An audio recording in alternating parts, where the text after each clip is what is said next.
morning, good afternoon, or good evening. Welcome to the premiere of the second season of the Good Anime Palette podcast.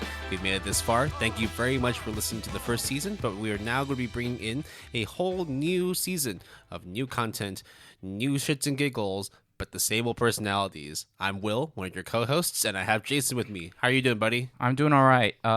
Technically, even though this is season 2, the first episode of season 2, we're still calling it episode 13, though, right? Yeah, it's not going to be like season 2, episode 1. It's just that's going to be so confusing if we do that. I think like our podcast hosting website's going to be a little bit like, what are you guys doing? Like, we can't handle this. This is getting a little too complicated now. Yeah, so, I'm doing okay, I guess. I really think that the rain these days have been really affecting just my general energy level and my mood. I also think that around the world, a lot of flooding happened, and that's pretty unfortunate. And it's not a very happy time. I hope everyone who was affected are doing okay and, just hang in there, I guess. Yeah. Let's try and brighten things up, shall we? Yeah. Will, how's work? It's been great. Yeah. What's going on, buddy? I know that it's been rain, it's been terrible and all that, but we gotta spruce things up a bit, right? The Olympics just started, right? The Olympic ceremony kicked off last night. Actually, I received news this morning that the Chinese shooter won the first gold medal of the Tokyo Olympics. Yeah, I think things have been going pretty swimmingly so far. I watched the opening ceremony. It was pretty cool. Except that there was a COVID case, like tons of COVID cases. Tons of them, but I mean, at the same time, like, what did you expect? Okay, let's not get into the politics of that, right? Yeah. Don't travel. Stay home. Listen to anime podcasts. Listen to us. So we're gonna kick off the second season of the Good Anime Palette podcast with some updates in terms of news, in terms of announcements, and not to mention, because the way that we have this season timed out, it actually fits in perfectly with the premiere of the summer 2021 catalog. So there's going to be a bunch of new shows that came out. Some of them have already been running for the past 2-3 weeks. Some of them will be premiering in the next week or two. We don't have advanced screening, so unfortunately we can't just fast forward 1 week into the future to watch certain shows. We don't have that luxury of, like you said, right, getting advanced screenings. We're just regular human beings just trying to enjoy some anime. And the past couple of episodes we actually had we avoided a bunch of news, and a bunch of news therefore has been waiting for us to talk about it and discuss it. So there will be a huge news section, and our main discussion topic, as Will mentioned, is about our summer 2021 anime season premieres, and we'll go over not all of the shows, but we'll go over, I think we counted 15 shows. Yeah, I think what we wanted to ideally do was go over the shows and give people an idea of what to check out, what to skip. But what you shouldn't check out, to be honest, is the Wonder Egg Priority finale, because... Dude, we started off with like mad depression in the beginning, and now we're gonna go straight to the news. And the first thing you want to talk about is the Wonder Egg Priority finale, because that's the thing that we talk about before news. Out with the old first, and in with the new. Let's just like beat this dead horse one more time. So Wonder Egg Priority, at the end of season 1, short after, announced a 1-hour special, and Will and I have talked about that news on the podcast and were immensely excited at the time. Then when the special aired, the reception to it was, for lack of a better term, terrible. And then Will and I had this thing where it's like, there's just no way it could be that bad. These are just like the haters, the trolls, or whatever. And we didn't watch it right away because we just had a bunch of things that we had to do, like in real life. Yeah, not to mention we were preparing for a couple of different episodes, right? In terms of doing research, in terms of putting together, writing up the season finale of season 1. So, we just needed to give ourselves enough time to watch, digest, and then comprehend what we had just watched. Or finish off some of the animes that we would talk about during the finale. So, our season 1 finale. So then we didn't go to the Wonder Egg Priority finale special until way later. And yeah, but enough about delaying the harsh truth. It's bad. It's so, oh my God. It's so bad. Okay, so the way that it worked out was it was a 45 to 50 minutes special, technically over 1 hour of runtime. If you include like commercials, yeah. And the first half of it was a recap. So recapping the first 12 episodes of Wonder Egg Priority, which, okay, recap episodes tend to be like, well, we already watched this, blah, blah, blah, but it was actually really well done. I have to say that the recap was better than the original content for the special. It reminded us of what made the show so like wonderful. It was just wild. The way they cut like each episode together and brought back some of the characters that we had watched was great. And then the recap ended, and that's when the nightmare began. Okay, well, to be fair, the nightmare didn't start as a nightmare. It was great in the beginning because we were hyped, right? And then slowly, we were like, it's going to happen, right? Something's going to happen. And then it just ended. And we thought this is just like some sort of like April Fools. They're just going to be like, oh, there's going to be like, those little special credits at the end, right? No, it's just all the girls, No, yeah. Like, and spoilers. Then that's it. They show up one more time. Goodbye. What was that? Okay, so there is a possibility that in the future, however much from now, this will be rectified in some degree. And I'm being very cryptic because if you watch the special, you will understand what I'm trying to say. If you haven't, we will not spoil it other than to say, please don't watch it and just accept the fact that season 1 ended the way it did. The issue with that, though, is episode 12, like, did it end on a cliffhanger? The biggest cliffhanger. So, like, if that's how you wanted to end it, like, you kind of want to have some resolution, right? You want to... There was no resolution for the finale special. Yeah. It's weird. Like, I think, like, if you had just watched the 12 regular episodes and left off on a cliffhanger, that's probably the best way to consume Wonder Egg as opposed to also watching the finale and be utterly disappointed. So I don't think the listeners have to hear us, Will, talk about bashing Wonder Egg Priority more. No. We don't have to talk about that disappointing crap anymore. We can talk about what was not disappointing. So our first news story, now we're in the news section, is about the Chainsaw Man teaser. Bruh, that show was dope. It was so goddamn good. I mean, of course, like, we knew that this is like gonna take a while to come out. They had like announced this like months, almost like a year ago, and then we knew Mappa was doing it, and everyone was just wondering, bro, like, Mappa's balancing out so many shows right now. Like, yeah, it's funny because I think we talked about this in a bits and pieces that we will release soon. I think actually not the upcoming week, but the week after that. And I think we're just going to harp on the same things, which was, it was really good. Yes, a lot of the scenes were pre-animated, made specifically for the trailer. But in my opinion, the tone isn't going to change. Obviously, the staff isn't going to change. The look of it isn't going to change that much. And what I saw was pretty brilliant. I also think that the VAs haven't been announced yet, right? So we also don't know if it's 1 cur or 2, and I don't think that they actually had a release date, like, firmly in place. it's probably gonna be sometime late in 2022. Yeah, 2022. There's no ways in 2021. According to the release schedule for Mappa, part 2 of the final season of AOT will be coming out before Chainsaw Man. So, or who knows? It could come before or after because they haven't confirmed a date yet. But it's just insane to me that like this is the kind of release schedule that Mappa have. They're probably a huge studio. They probably are one of the biggest studios. But Jesus, like, yeah. So you should watch the teaser trailer and get hyped because I think it is probably going to be one of the shows of the year for that year, or at least definitely in the discussion.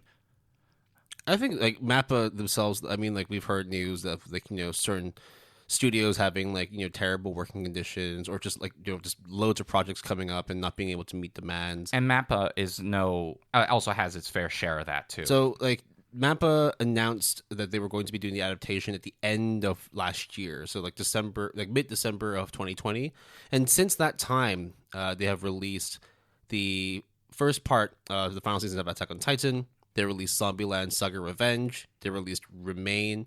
They released the Ida 10 Deities Only No Peace, Tech Operation Destiny, and then afterwards we'll also release the final season part 2 of Attack on Titan. That same year in 2020, they did Dorohedoro, God of High School, Jujutsu Kaisen, Gymnastics Samurai, Mr. Love, Queen's Choice. Like, there was a lot. I'm sure it's not all just Mappa. There's going to be like some offshore or like third party like companies are working out with them. I just hope that they are able to maintain the ship. They're able to continue to put up good quality, because let's be real, a lot of the shows that Mappa have come up with, really high quality, but it's also a lot of work. I mean, it's shades of Madhouse, right? Yeah, that's.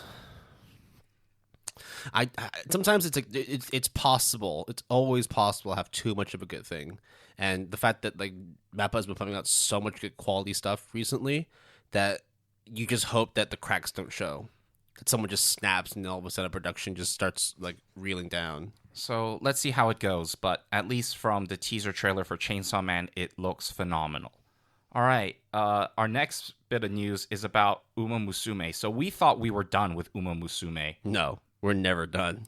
We're never going to be done. With their originally a couple episodes ago, I think episode 11, we said a news story where the season 2 Blu-ray disc, the first Blu-ray disc, volume 1 of season 2, broke records for the all-time sales debut of a TV anime single disc.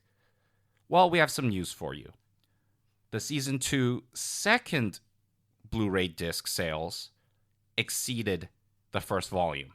So now that is the all-time sales number 1 king. It crushed it by almost 50%. Like, It went from 112,000 to 150,000.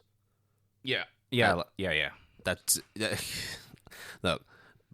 We know that physical media, like, there are going to be people that care about it, that would be willing to put the money into it, but 150,000 copies of Blu-ray for Horse Girl Derby.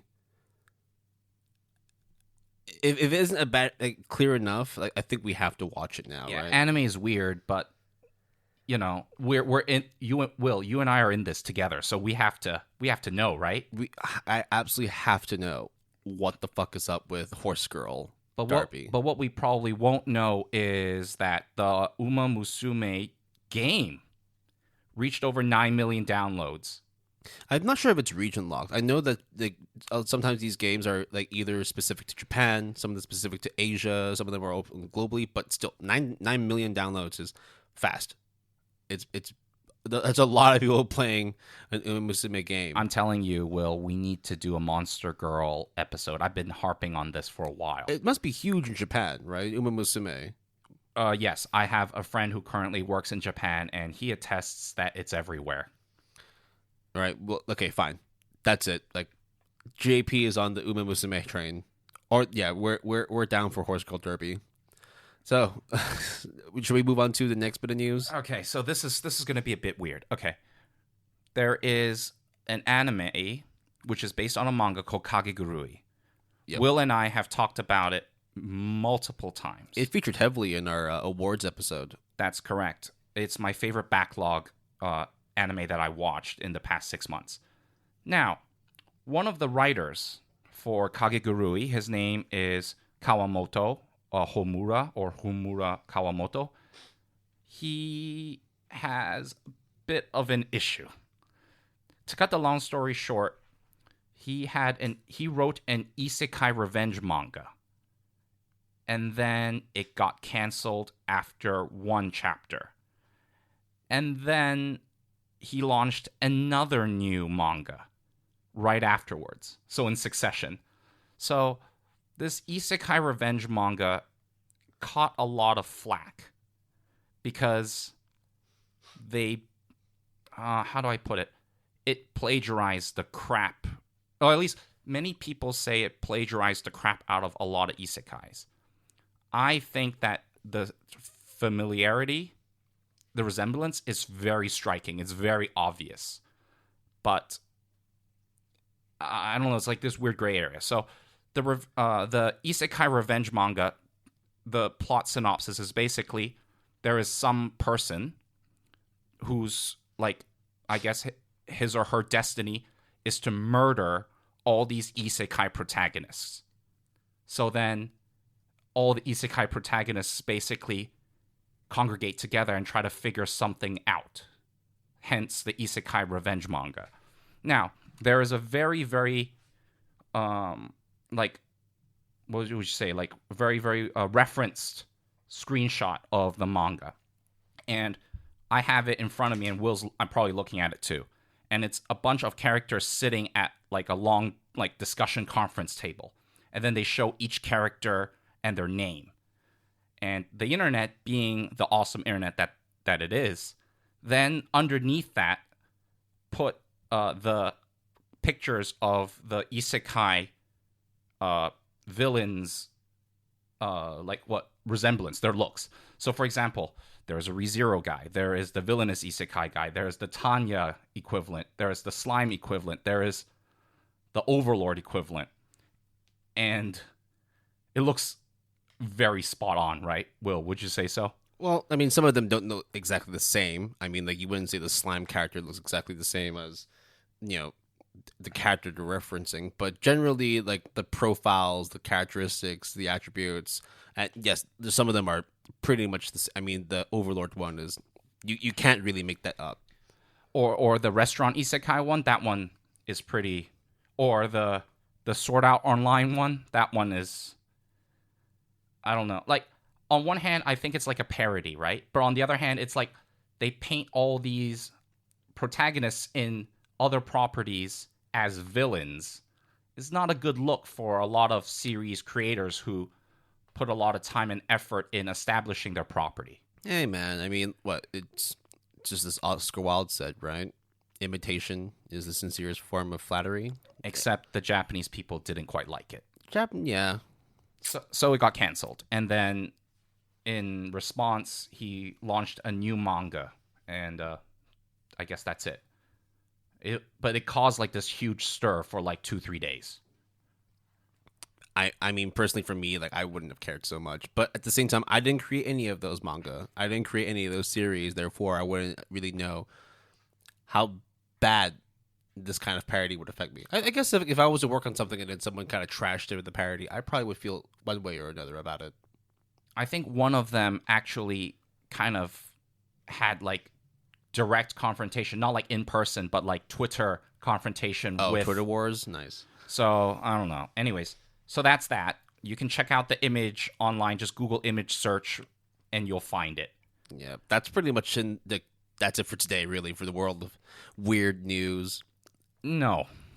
Okay, well, I mean, what else is weird? So first off, in the past several months, there was a lot of English manga licensing announcements.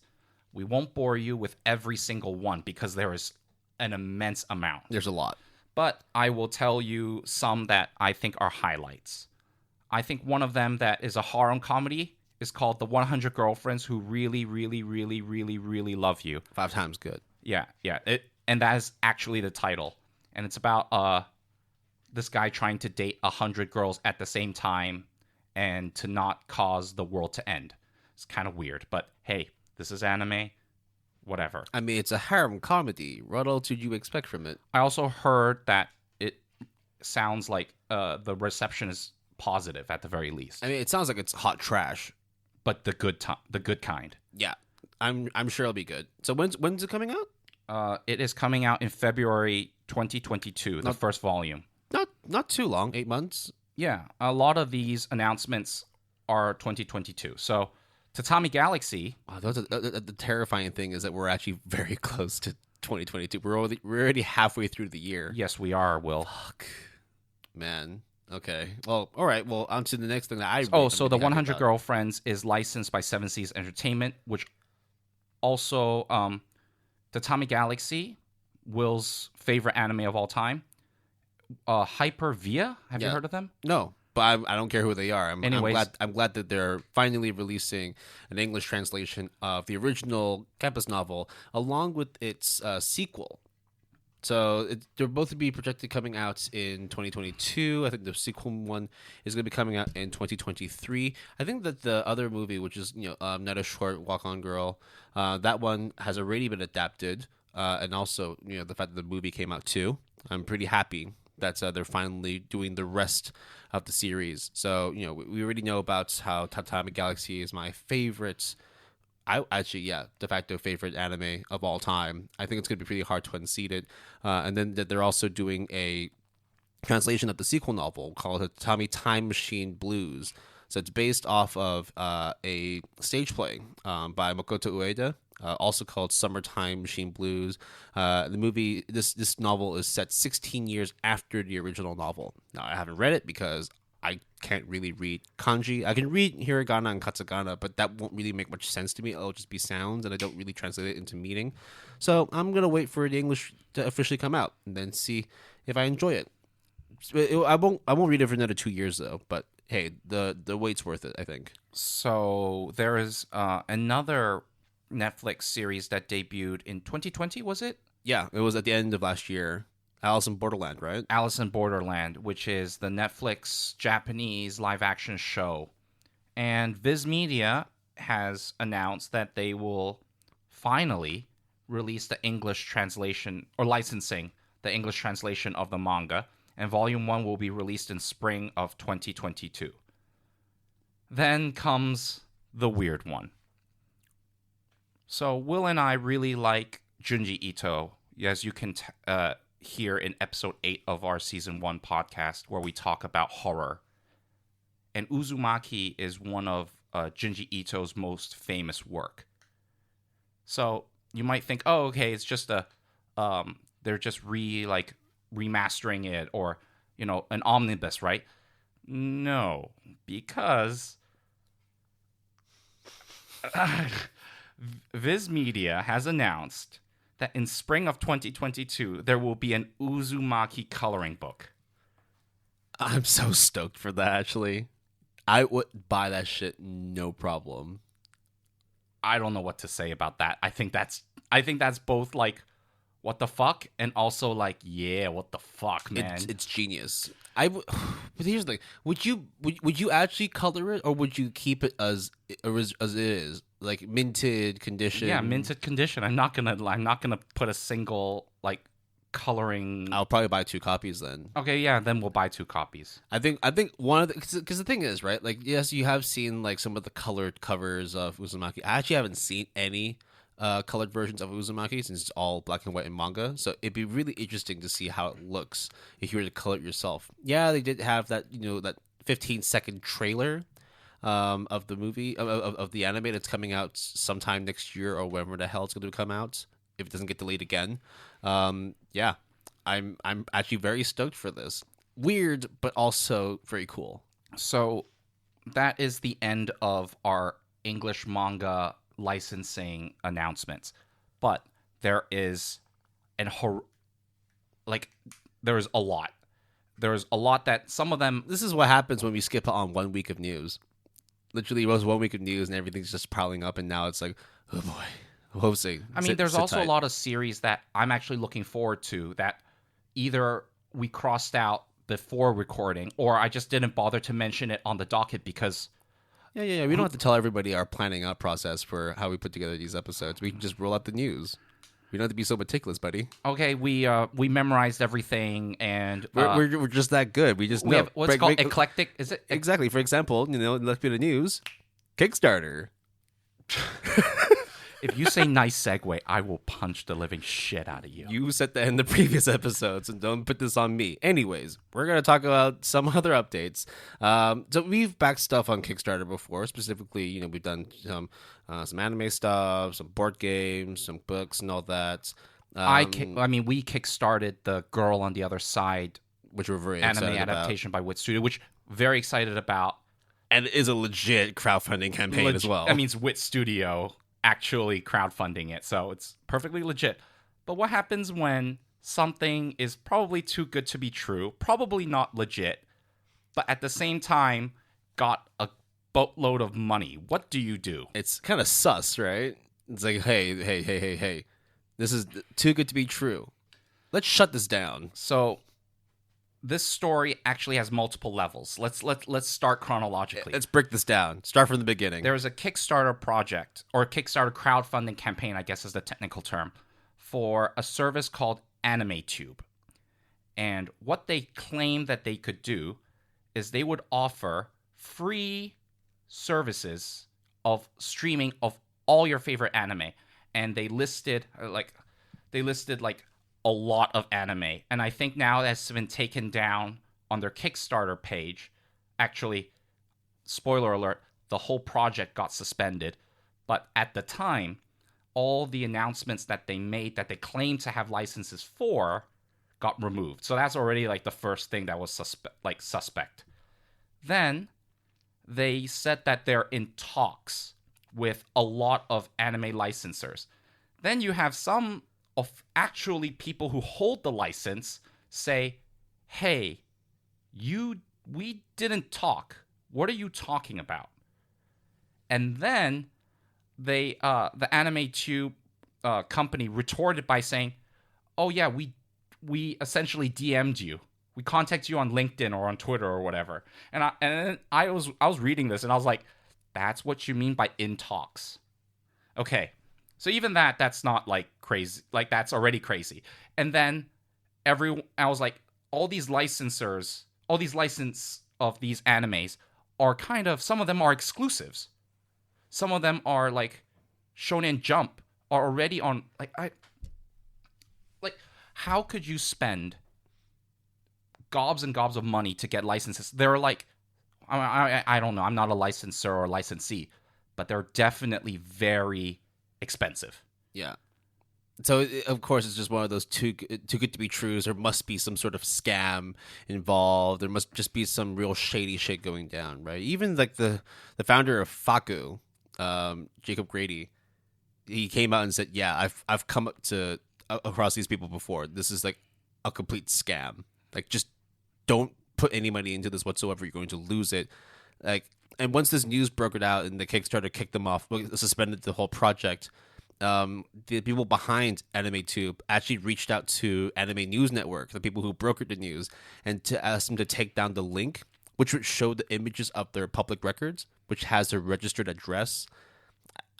Basically, there's definitely some real shady shit. If they've come back are trying to do damage control now, they've been found out, they've been caught red-handed, and now they're trying to do whatever they can to minimize the damage. And this Kickstarter campaign was not the first, because their first Kickstarter campaign, their goal was $50,000, and it got canceled, suspended by the creators after it reached approximately $110,000. Then they did the second campaign, which is the one that we're talking about right now, and a bunch of people let's say donate, right? They kickstarted it, but they donated really over $100,000.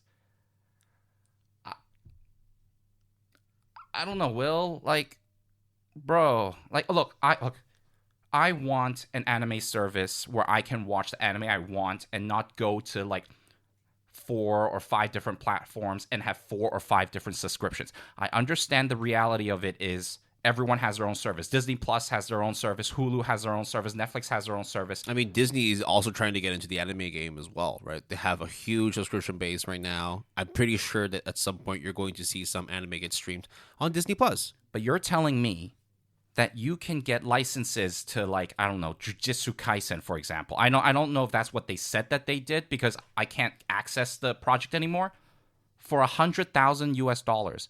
And then say, like, oh, by the way, there's like 30 or 40 more of these awesome shows that you love. And don't worry, we can get it for $100K.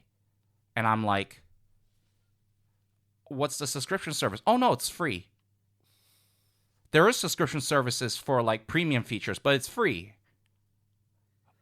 You know, sometimes that's just not how the world works, right? Of course, like convenience, having everything under one roof would be great. Oh, sorry. I found it. Some of them include Sword Art Online, Full Metal Alchemist, Attack on Titan, and Death Note. And it says here the images were since removed from the Kickstarter page. And I'm just like, okay, forget about You basically picked the top 4 most popular anime series of all time. time. It's just like, here, take this. Everyone's just like, well, first of all, we've already watched these, but second, like, you're telling me now that you can get all these under one roof? No. Something's up. Something smells fishy here. It's kind of like you wanted to go to like Five Guys and get fries, and you go to Shake Shack to get their burgers, but like you still have to go to 2 separate places. You can't have them all in one place. That's just how the real world works. And it's the same with these shows. Some of them are going to be licensed by Funimation, Crunchyroll. Some of them are going to be on Hulu. Some will be on Netflix. That's just how licensing works. You can't just reach out to these companies and say, you know what? Fuck your licenses. Fuck your agreements. Just use our subscription. Just use us. And we'll put everything together. No, of course not. We already have these agreements in place. This is how business works. When you get industry professionals and anime critics say that this is a scam, chances are not all of them are in cahoots to like scam like all of the weebs in the world. Yeah, this is how when you have like new business ventures and startups, like the whole point in these people is that they want to try and disrupt the industry. They want to change certain things that they see as faults within this industry that they came from, right? But at least like when you have these kind of disrupting startups, there's infrastructure in place. There's a plan. There's outreach. There's people who actually advocate the thing you're trying to roll out. This just sounds straight up like a fairy tale, and you want believers to just, it's like one of those things where it's like, oh, get rich quick. All you need is 10 minutes of my time, and then you make passive income in no time. It's like, okay, sure, what's your pitch? And then you find out, oh, it's just a crock of shit. So that's it. That is AnimeTube. It is now defunct.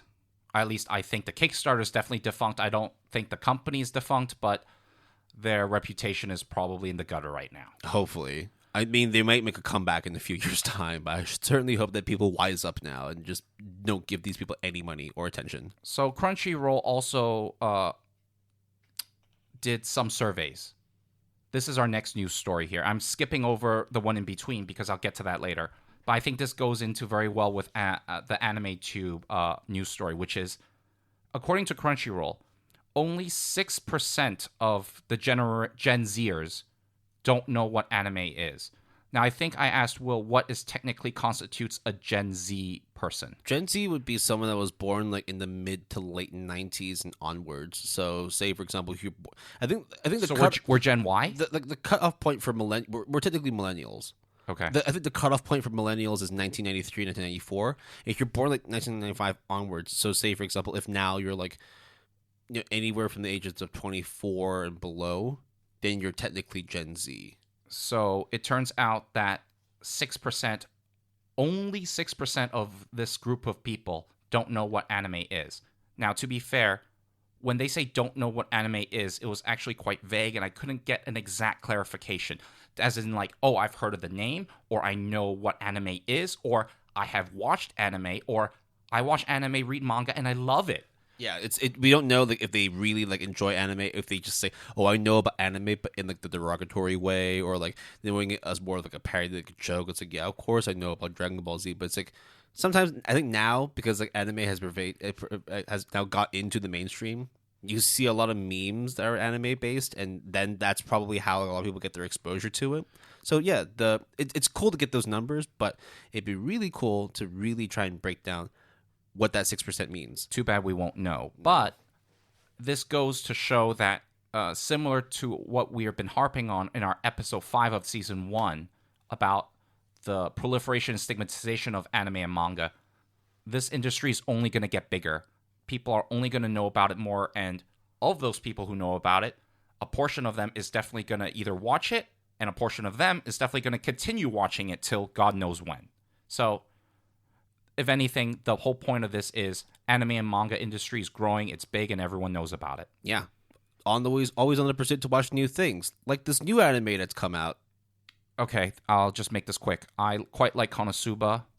Konosuba is a fantasy isekai comedy, and they just announced a new anime project. Whether or not this means that it's the Fabled Season 3 or a new film, I don't think it's a new film because it says gets new anime. So regardless, there's a new Konosuba project in the works, and I think we will hear more about it soon. And then speaking of new, there's also a new movie that came out very, very recently and debuted at the Cannes festivals. This is Mamoru Hosoda's Belle. So I've been talking about the movie Belle for quite some time. I think quite a while ago I mentioned that, it is Hosoda's new movie. And then it went from the announcement to the trailer to now debuting in the Cannes Film Festival.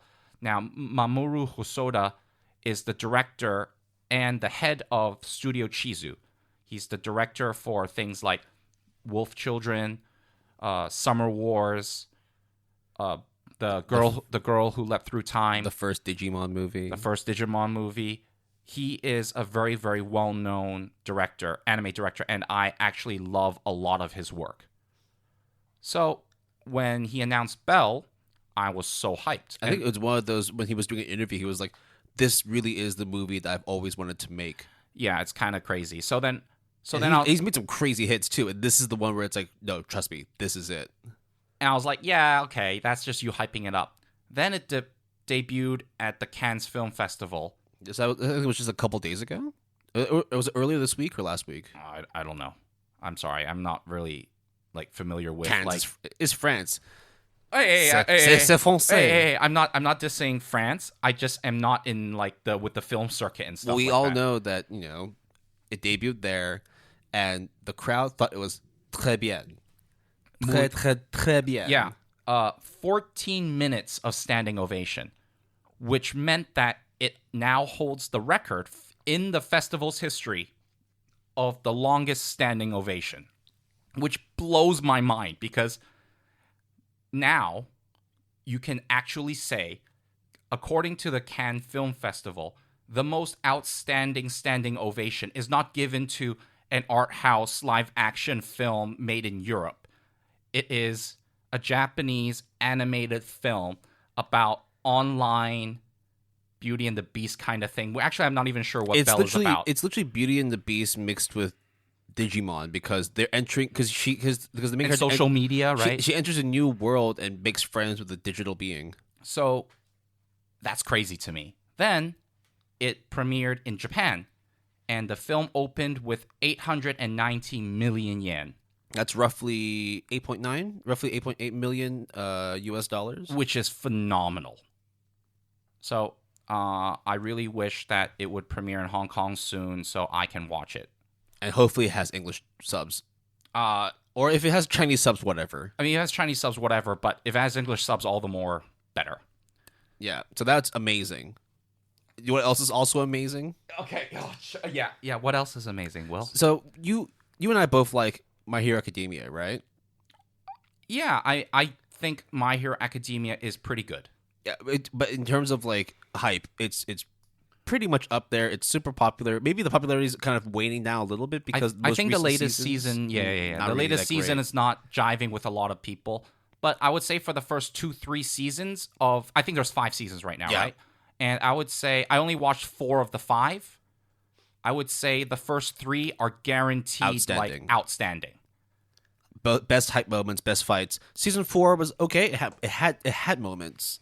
Season 5 I haven't touched. I haven't touched season 5 either. Okay, so it's about, obviously, superhero high school. There is one particular superhero. There's one particular superhero in this class of high schools. It's not Deku, which is the main character. It's not Todoroki. It's not Todoroki, Ice and Fire Boy. It's not Momo, the girl who can create things out of ever. It's not Bakugo. I don't even know the name. What is the name, Will? I'll look it up. You keep talking. So, okay, now we have to backtrack a bit. Figurines, anime figurines, one of the more expensive merchandises you can own, and definitely is a statement that says, I like this property, I want to support this property. I want to support this property. This is what I believe in. This is the character that I love the most. This is my waifu, my husbando, whatever. Then you would think that, hey, this is figurines are huge, right? And yes, it is.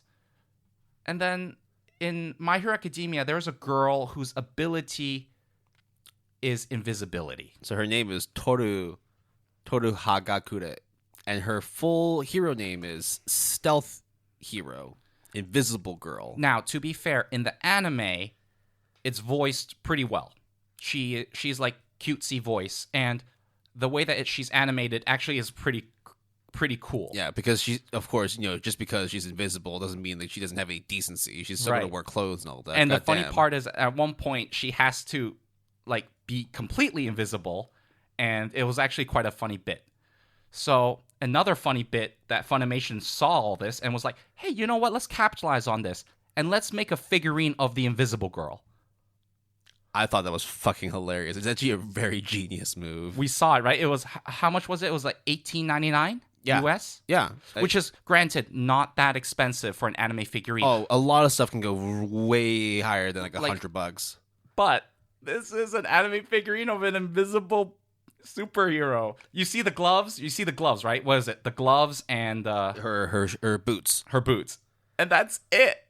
What's funny is because she's invisible, so that means like her hands and her boots are supposed to be floating. So you actually see little tiny plastic pylons that are holding up so you could definitely see it's not like perfectly invisible, but I think just the whole image of it is just fucking ridiculous. Because they have Bakugo, they have All Might, they have Todoroki, they have everyone that's like done in perfect detail. Like literally, I think it's like 20-1 or whatever the scale is. Or even think about just other anime series of like, I don't know, shonen series like Demon Slayer, of Nezuko in Demon Slayer, like it's like everything is very because these figurines are not cheap figurines by design. Like they're usually very expensive, and therefore the material, their articulation, sometimes there's not even any articulation, but it's of high quality and of high standard. And then Funimation had the cojones to be like, yeah, you'll buy this for $17.99. Yeah, but is it 17 or 18? $17.99. $17.99, my bad. I said it was $18.99. Of this invisible figurine. Hey man, I'm pretty sure the plastic went into making those gloves and the boots. Not cheap. Literally, you're paying almost $5 per piece. $5 for a plastic glove, $5 for a plastic boot, and you have to get a pair, right? So that's almost $20. Yeah. I remember copy and pasting the news story in my text chat with Will early in the morning, and his response was just like, this is amazing. This is fucking genius. And I just was like, yeah, exactly. This is like the dumbest, best thing I have ever seen, ever. Like, there's going to be someone that's triggered by it, but at the same time, like, that's the point. I was like, I just had to like, Funimation, clap, clap, clap. I hope there's a follow-up like segment where like they actually release the sales data. Or hey, what happens if the add-ons they include the clothes? I'm actually pretty sure if it's the Funimation eShop, they should be able to write down like what their sales did. It may be why would they like release it? They might say which one's the most popular one, right? And then that way they can then push forward for more shows or more anime. Anyways, that series. As Will alluded to, you can buy the Invisible Girl figurine from My Hero Academia on the Funimation eShop store. If you do, send a photo of you buying it. I will not diss you. In fact, if anything, we'll give you a shout out. I'll give you mad respect. We'll give you premium Patreon access. We don't have a Patreon, Will. When we have a Patreon, we'll give you premium access. Okay, so an Invisible Girl figurine. Okay, yeah. So let's wrap up this news section with No. I think that's it for the news section. I don't really think we should talk about any more downers. Yeah, let's just wrap this up with now then. So, would you buy? No. Okay, good. No. To be fair, like it'd be funny to see, but like I am not dumb enough to just drop down like almost $20 just to buy this thing. Will. I've never bought an anime figurine. Will, hear me out, okay? Will, hear me out, okay?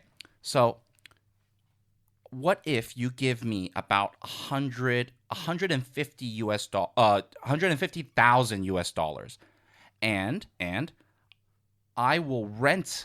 I have a rental figurine service, an anime rental figurine service. So you say what figurine you want. I will see if I have inventory, and then I will, send it to you. You can display it for however long you want. The longer it is, the more money it will cost you. If you have a subscription service, depending on your tier, you can rent multiple figurines. Yeah. Yeah. How are you licensing these figurines? Oh, don't worry about that, bro. Like, it's on Kickstarter. Everyone loves it. You know. Yo, it's on Kickstarter? Yeah, you can get first dibs. You guys already got funded? Yo. Well, okay. We got funded in 24 hours. Ooh. Actually, I don't even remember how long it took. But yeah, okay. They're totally not shady at all. No, totally not shady. I'm down. My resume in terms of anime and manga is I co-host a podcast. I like anime and manga. I love anime and manga. I love to talk. So here is an anime figurine. To be fair, though, like, you know that there's going to be people who will be down to use an anime figurine rental service. Now, you see here, Will, because I said what I said, and we're going to release it, if anybody were to actually do that, we can claim that we had the idea first. Do not take intellectual property, okay? We'll just sue them. Like, I'm American. I can sue the crap out of them. I'm Canadian. I'm too nice. So you apologize while I sue them. I'm the guy. It's like, you know, if this lawsuit doesn't work out, I basically have to rectify our mistakes and be like, I'm sorry to all of you Canadians out there. Yeah, we do say sorry a lot. Okay.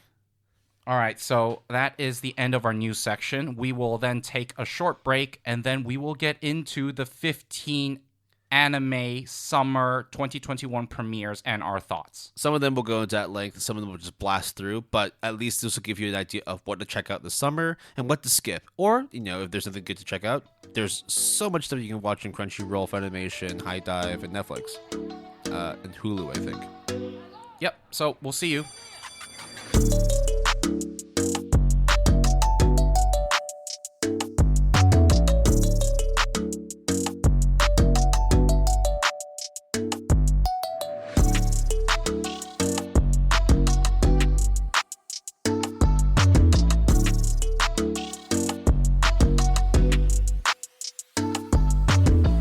Hello, everybody, and welcome back to the Good Anime Pal podcast. Will, how you doing? I feel a lot better now after some food. That's good. And I'm hoping that everybody's been enjoying some of the new music that we've been airing as well. We'll be going over the names and the artists in the cleanup at the end. But for now, we're going to move into the next session of our episode. Which is our main discussion topic, is our summer 2021 premieres. This is going to be a good one because there's been a lot of shows that have aired in the past 2 weeks, but I think there's still a few more that are coming out later on this month and even in the beginning of August. Yeah, and we will talk about that very briefly towards the end of the episode. But we're here to talk about the 15 summer 2021 anime that we watched in prep for this episode. Now, for the purpose of today's discussion, I know, of course, when we talk about premieres or recaps of stuff that we've watched, sometimes it could just be like, well, I mean, like, we're just telling you what to watch and stuff, right? And precisely that. But the main reason why we wanted to do this is, you know, not only because summer is premiering, but because in terms of the scores that they accrued on my anime list, the majority of these shows are holding a 7 point something on Mal, which is a decent score, but it helps to know which shows to watch, which ones to drop before you even get into it, and that's what we hope to do with today's discussion. Or even raise awareness for some of the shows that you didn't even consider that might even be right up your alley. As Will mentioned, this season is quite interesting, at least from a My Anime List and Reddit score perspective, which is that there are several shows that have exceeded, that are the highlights, I guess. Two of them, I would say, are sequels. Kobayashi Dragon's Maid, S, which is season 2 of Kobayashi Dragon Maid, and then the Slime Isekai season 2 part 2. Now those are ranked pretty high, above an 8 on my anime list, which is extremely respectable. I think 8.6 and 8.5, which is crazy. Then you have Love Live Sunshine, which is whatever it is. I don't care about the Love Live franchise. I don't really care for it either, but it is doing very well with almost an 8.06, I think, right? 8.06, yeah, definitely. It's cracked 8. It's above an 8. So up, but then when you get past those three, Oh, there's also Higurashi, Oh, Higurashi 8.05, I think. Satsu, Yeah. whatever it is. Yeah, I think over 8 as well. But that's a sequel as well. Okay, so not 2 sequels, 3 sequels. But if we exclude, Technically, I thought the Love Live was the second season. It's another sequel as well. I don't know. I don't know. Well, whatever. Okay, fine. Potentially 4 But sequels. it makes sense, right? Like whenever anyone like wants to watch a sequel, it's one of those like, oh, I can't wait to get into it. It carries on the hype that it generated from the first or the previous seasons. Therefore, I think the scores are a little bit skewed in the end. But hey, I mean, sometimes sequels could be worse. Sometimes they could be much better. Let's just say right now, sequel's doing well. Then everything else is all in the sevens. Everything from like 7.00 all the way through 7.99. So as long as it's got a 7 in front of it, that's the majority of the shows that we've watched so far. Which is interesting because throughout the year, shows have exceeded an 8 that were non-sequels. Some even being originals, like Vivi, for example. So this season is quite interesting in that there's a lot of shows that are kind of in this weird in-between area of, well, they're not exceptional, but they're not bad either.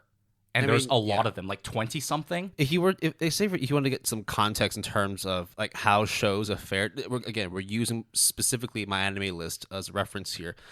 If at the beginning of GAP, the whole all the way back in January, winter 2021, the shows that had a score of 8 and up.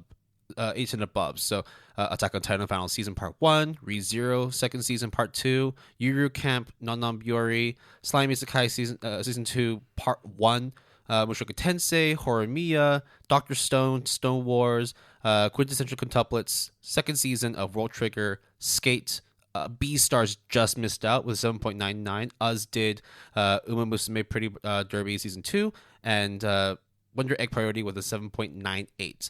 Then in spring, Fruits Basket, the final season, 9.09, fucking crazy. There's Odd Taxi, To Your Eternity, Vivi Floret Eyes Song, Tokyo Revengers, Megalobox Season 2, Moriarty Season 2, 86, Iruma-kun Season 2 for some reason was up there, Zombieland Saga Revenge, and then afterwards, Shadow's House misses out with the 7.8. But that's a lot of shows that are above an 8. This season, there's only 4. And also, a lot of the shows that Will just mentioned are, most of them, in fact, the majority of them are sequels. Yep, second season and beyond. So it comes to no surprise that this season is no exception. But the difference being that, at least in the previous seasons, at least for 2021, there is several new shows that cracked at least an 8. I'm thinking of Horimiya. Vivi. I'm thinking of Vivi.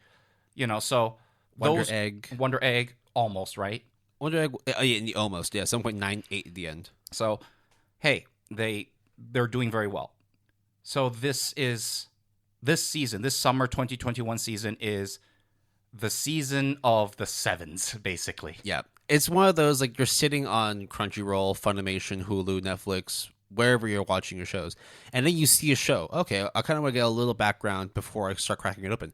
Oh, it's a 7.5, a 7.6. Decent score, but is it, like, good enough to keep my attention? Well, hopefully throughout the next hour or so, we'll be able to give you a rundown of what we've watched and whether that is enough information for you to pick up the show or maybe put it on the shelf and wait a little bit longer for something else to come out. So, 2 disclaimers before we get into the 15 shows that we chose to watch for this episode, which is, we obviously did not watch every single summer premiere. That would be crazy. That would be overkill because this is not our full-time job. And even if it was our full-time job, that's still crazy. So we're still human in the end. Yeah. So instead, we watched a lot of summer premieres for this episode.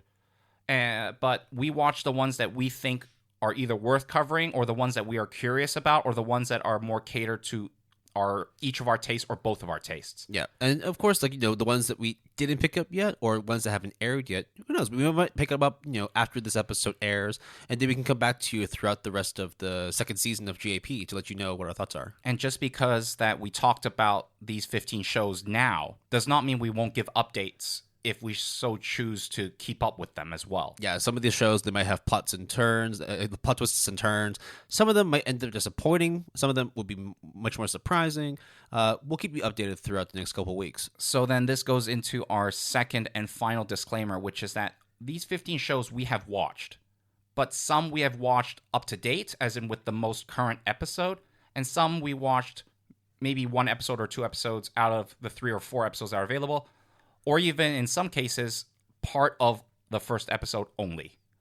That doesn't mean we hate it or love it, or it could mean that, but our opinions of it may change if we decide to watch more of it, and we will obviously inform you if that's the case. Yeah. Time's a bitch sometimes, right? So we just need to be able to have enough time to fully write down and discuss what our overall thoughts are. But for now, this is initial impressions, and hopefully this will be enough for you to run with and pick up something new, or just wait for maybe the next season.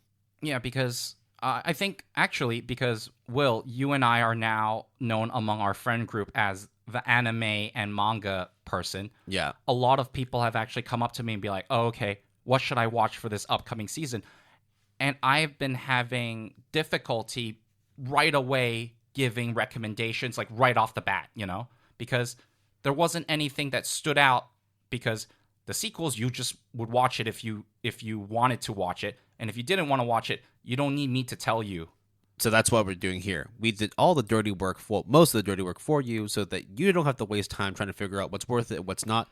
We will let you know. So, shall we start off with the first show that we wanted to discuss for this season? Let's do it, Will. So the first one we watched. Now, Jason actually watched the premiere about a month ago, before it then aired on Funimation. So the show is called Sunny Boy.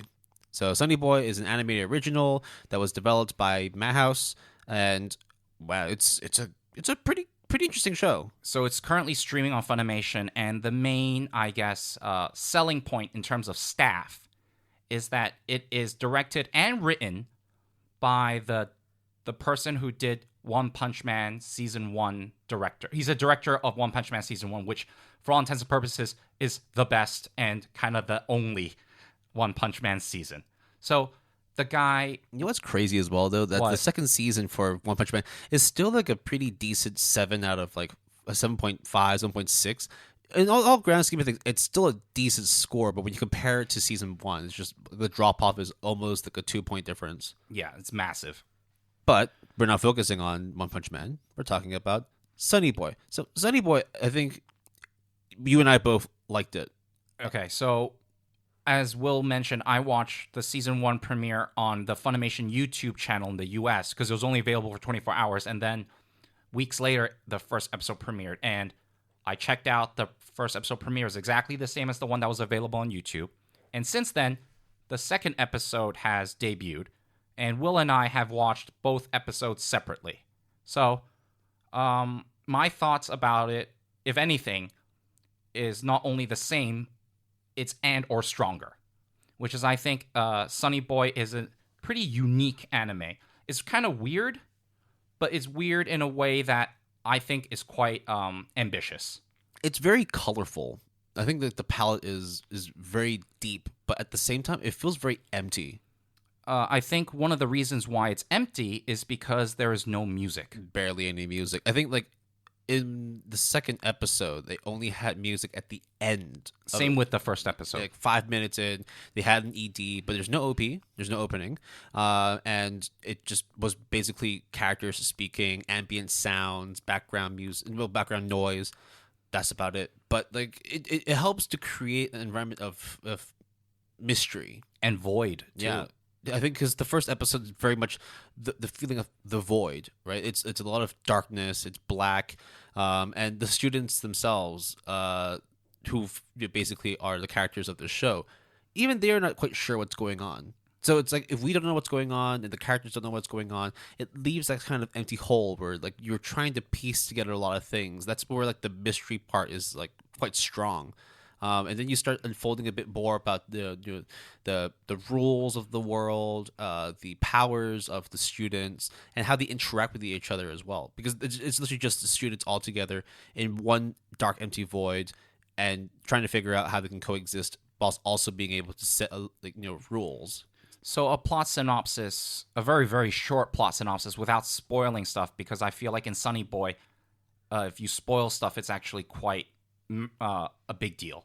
I would just say it is students with superpowers, multidimensional, very Inception-like, and that's it, really. If that tickles your fancy, which I've said when I watched the premiere on Funimation YouTube, the premise still hasn't changed. They have expanded on it, made it, in my opinion, a bit more interesting. But well, I mean, what? I mean, imagine it's just like school students that are dropped into a mystery world where they don't really understand things, and they need to create a society. I think the moral of Sunny Boy, at least one of the overarching themes, is it doesn't matter if you are in weird dimensions or weird worlds. It doesn't matter if you all of a sudden gain superpowers and some don't and some do, or you don't know. The end of the day, human beings will be human beings, and high school students will always be high school students with high school problems. Humans do human things, right? Yeah.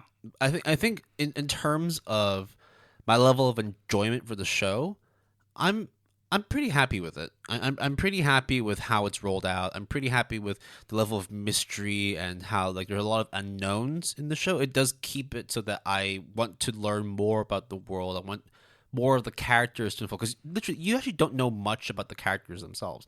You know very little about their real characteristics, their real backstory.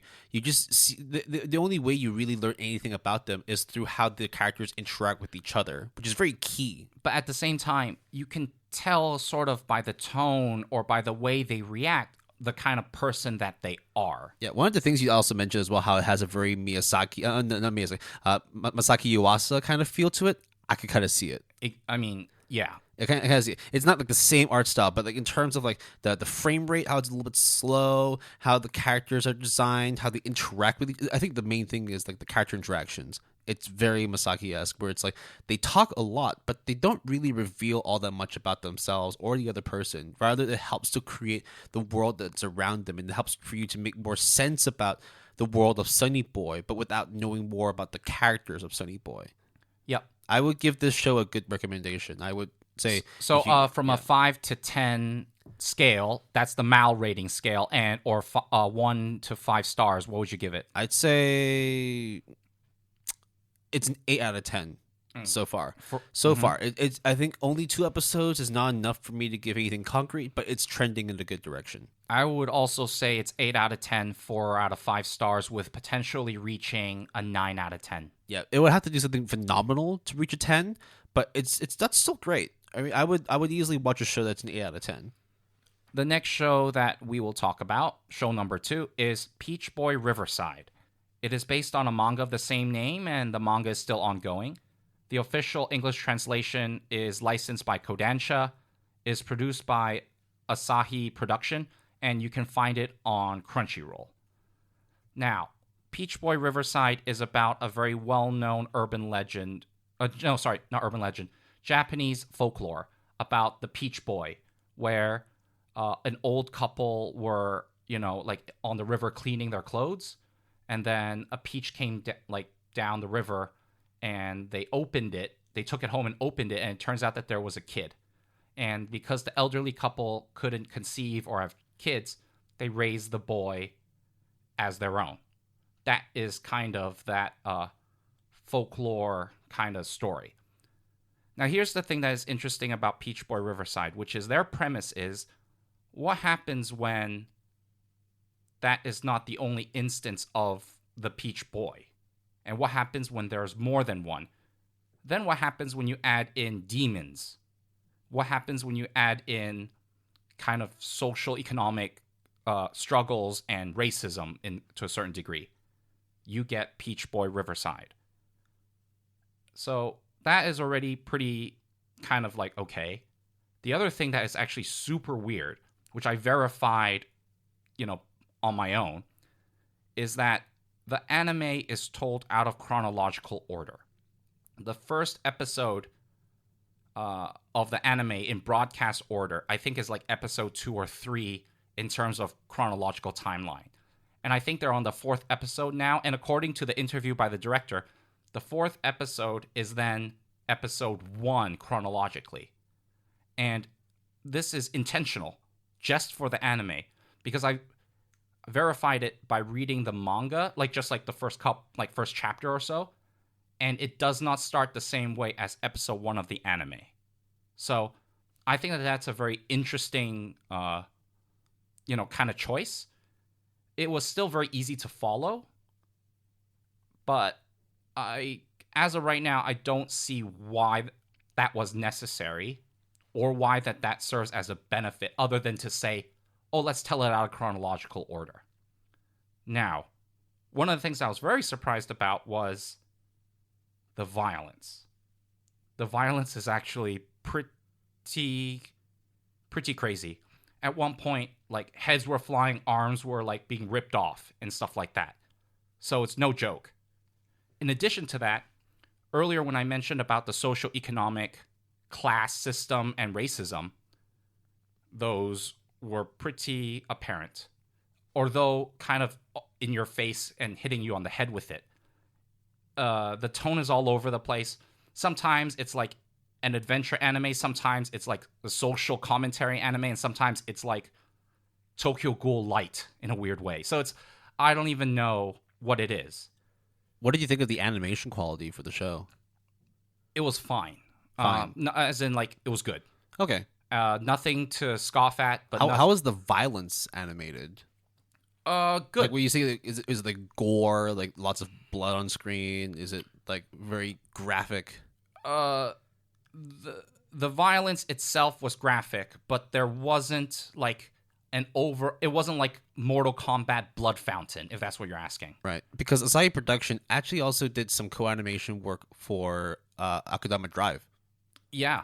And I would say Akudama Drive's violence is bloodier, even though the things that happened in Peach Boy Riverside were worse. Right.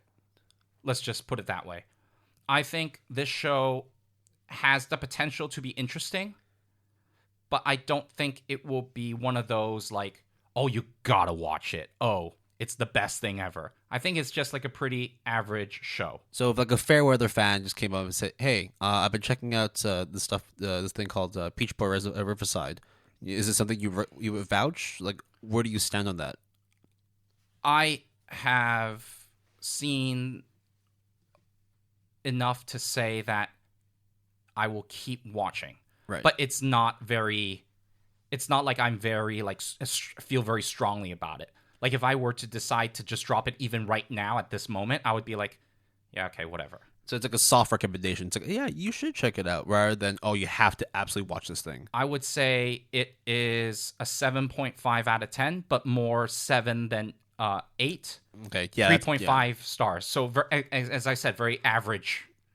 That pretty indicative of what it really is then, if it's like more 7 than 8. So it's decent, but like there may be other things you want to check out before this. Yeah, basically this 7.5 rating that I'm giving it is very indicative of this anime season. It's one of those. It's been hard. But I think, there's going to be some shows later on, especially on my end too, that I would wholeheartedly recommend. So let's move on to the next series. Show number 3. So this one was, I looked at the cover art for it. It had vampires. It looked cool. It was also produced by Bones, and Studio Bones is always a good studio. This is called The Case Study of Vanitas, which aired not too long ago. I think it's up to episode 4 now. It's based on the manga of the same name. It's still ongoing. Yen Press did the official English translation.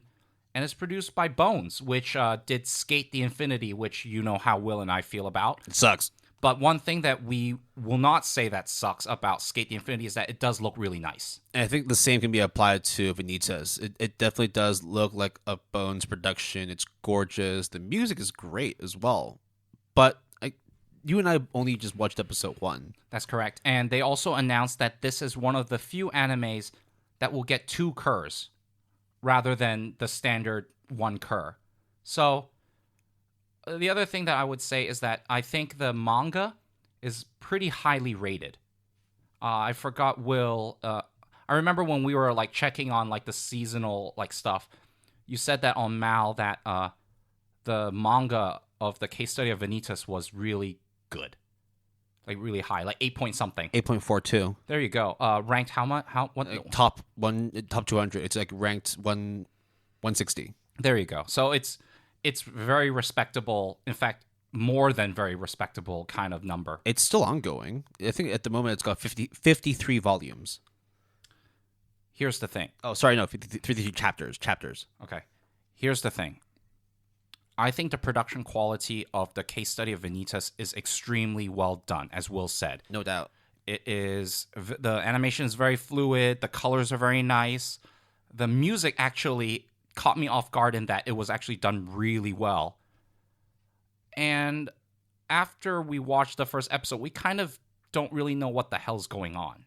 We have some idea, but I don't know. Like, Let me ask you this: the two main characters. I'm not going to say their names, not because it's a spoiler. Like, how likable did you find them? Like, did you feel like you connect with them? Did you feel like they left much of an impression on you, or do you feel it's like it's only been one episode? It's hard to really judge. It's hard to really judge, but if I had to give you my gut feeling, I think that they're both kind of in love with one another. I think the show is a little bit homoerotic. There's definitely like pretty boys doing vampiric things. Yeah. Like, there's nothing wrong with that, but it was just very obvious to me that that's the vibe that I got. Yeah. So actually just wanted to run off in terms of the music and the sound. The sound director actually has a very stellar background. He did sound design and did directing for Mob Psycho. He did some work for he actually did some stuff for Ghost in the Shell, the movie. He also did Eureka 7. He's done some work for, I believe, Hanebado, the badminton anime. He also worked on Godzilla Singular Point or Singular, the one that's on Netflix right now, which we will watch at some point. Yeah, and also he did some work for Bungo Stray Dogs. So he's got a pretty good like background in terms of the works that he's done. Didn't Studio Bones also did Mob Psycho? I believe so. Or am I getting it mixed up with another studio? I thought it was Studio Bones. Okay, well, we'll double checks on that.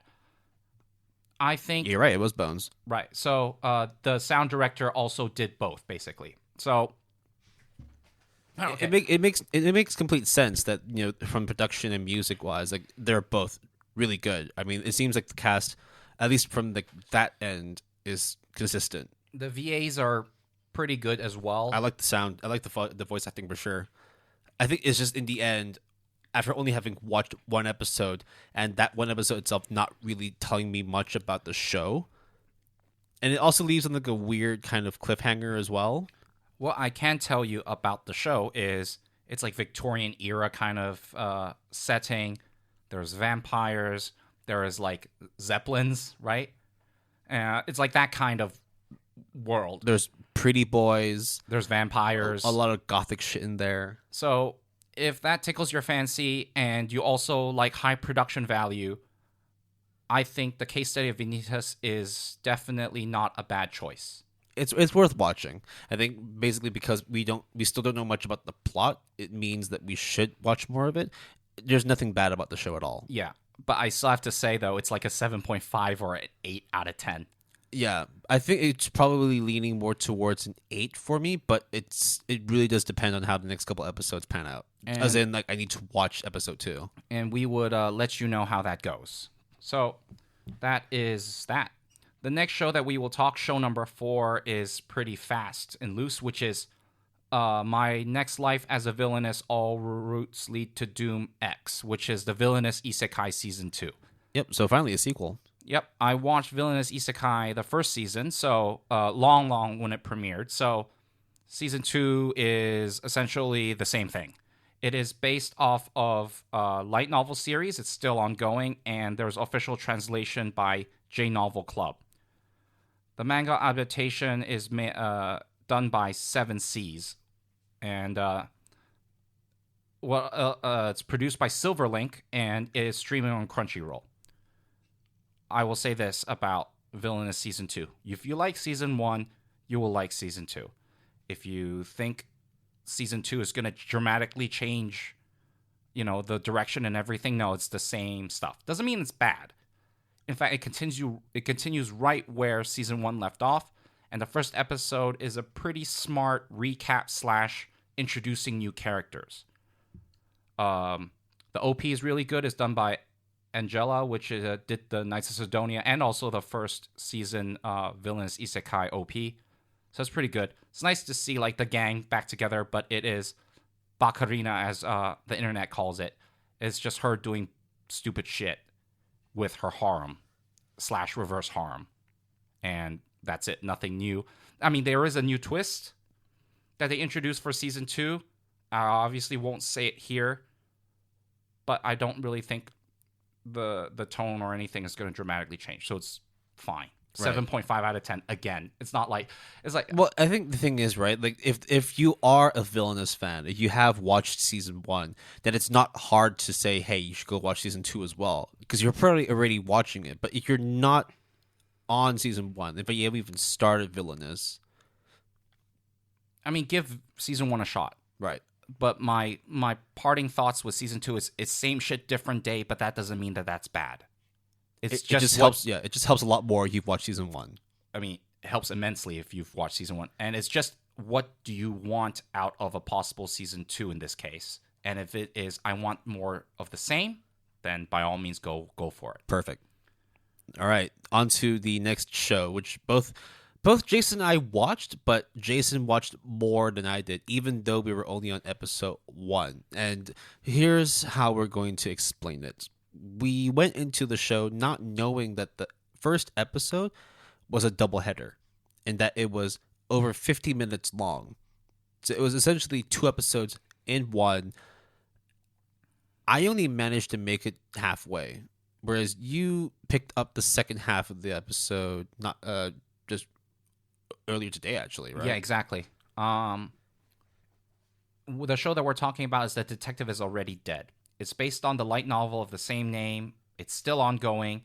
Also has a manga adaptation incoming, but no official English translation yet. I think this is like kind of like a trend, right? Like Japanese light novels and manga that don't have English official translations, then get an anime. Like, for example, like Records of Ragnarok, right? Like Records of Ragnarok was just Japanese only, got an anime announced, and then now recently it says, okay, we're actually going to translate this officially in English. Do you think that's like one of those trends where if it's using the anime to gain more traction, to gain more fans, and then bring more attention to the light novel or the manga? It's almost like the whole purpose of having an anime in the first place is to promote the source material. I'm just saying, Will. Yeah. Isn't that like a nuanced thought? So manga OG, light novel OG. I guess. No, we're not. We're not going to say that. We are not the light novel army. Okay. But yeah, let's talk more about the devil. The devil's already dead. The detective is already dead. So are you saying the detective is also a part-timer? Oh fuck! I can't wait for that to come out. The devil is a part-timer. Season 2, and is already dead. No. Yeah, we're blending 2 worlds together. Anyways, The Detective Is Already Dead is, as you might expect from a light novel series, extremely dialogue heavy. Oh, very, very dialogue heavy. I think right from the get-go, it literally just goes straight into a monologue. Yeah, the banter is actually quite witty, the back and forth between the 2 protagonists, which is Siesta, a female student, high school student, who's a detective, and Kimi, who is a middle schooler who is her sidekick. And just thrown into the situation, right? Like, I think you also brought up, too, like, when it comes to the way they talk, the pacing of the episode, like, without even knowing, you could probably tell it was a light novel. And I would say that it is one of those shows that actually, before it premiered, a lot of people were talking a lot of hype about. And then it premiered, and I was expecting it to be like an 8 something to be like one of the contenders for anime of the season, and then it turned out to not be the case. I think it was like a 7.46. Somewhere smack in the middle. I don't think it's bad. Oh, off by 0.02. 7.48. Damn. It got a little bit better since you watched it. So it's about a detective sidekick duo trying to solve mysteries and save the world. Can't go too much into detail because there's a massive twist at the end of the episode, right? Yes, and also it seems like the second and third episode, which I think there's only 3 episodes at a time of recording, expands on that. So I can't really tell you other than to say it's extremely apparent that it is based on a light novel to the point where I kind of got the vibe that if it was an actual novel and I was reading it in words, I would actually think I would dig it more than watching it animated because though, as I said, the banter is very witty and like, pretty fast and like smart in that sense, but the character voices are very monotone. Yeah, I think when it comes to dialogue, like heavy dialogue, reading it for yourself does sometimes come off better as opposed to having it delivered to you if the performance isn't like on point. And I think some of the VAs, or actually, at least with the first two, at least with the 2 protagonists, I think the guy Kimi only has 2 voice credits to his name, this being one of them, and then Siesta has 4 voice credits, this one being one of the 4. And unfortunately, I don't want to throw shade, but it kind of shows. I mean, they're rookies, essentially. Like, barely anything on their reel. Again, I'm not blaming them, but it kind of shows. That's all.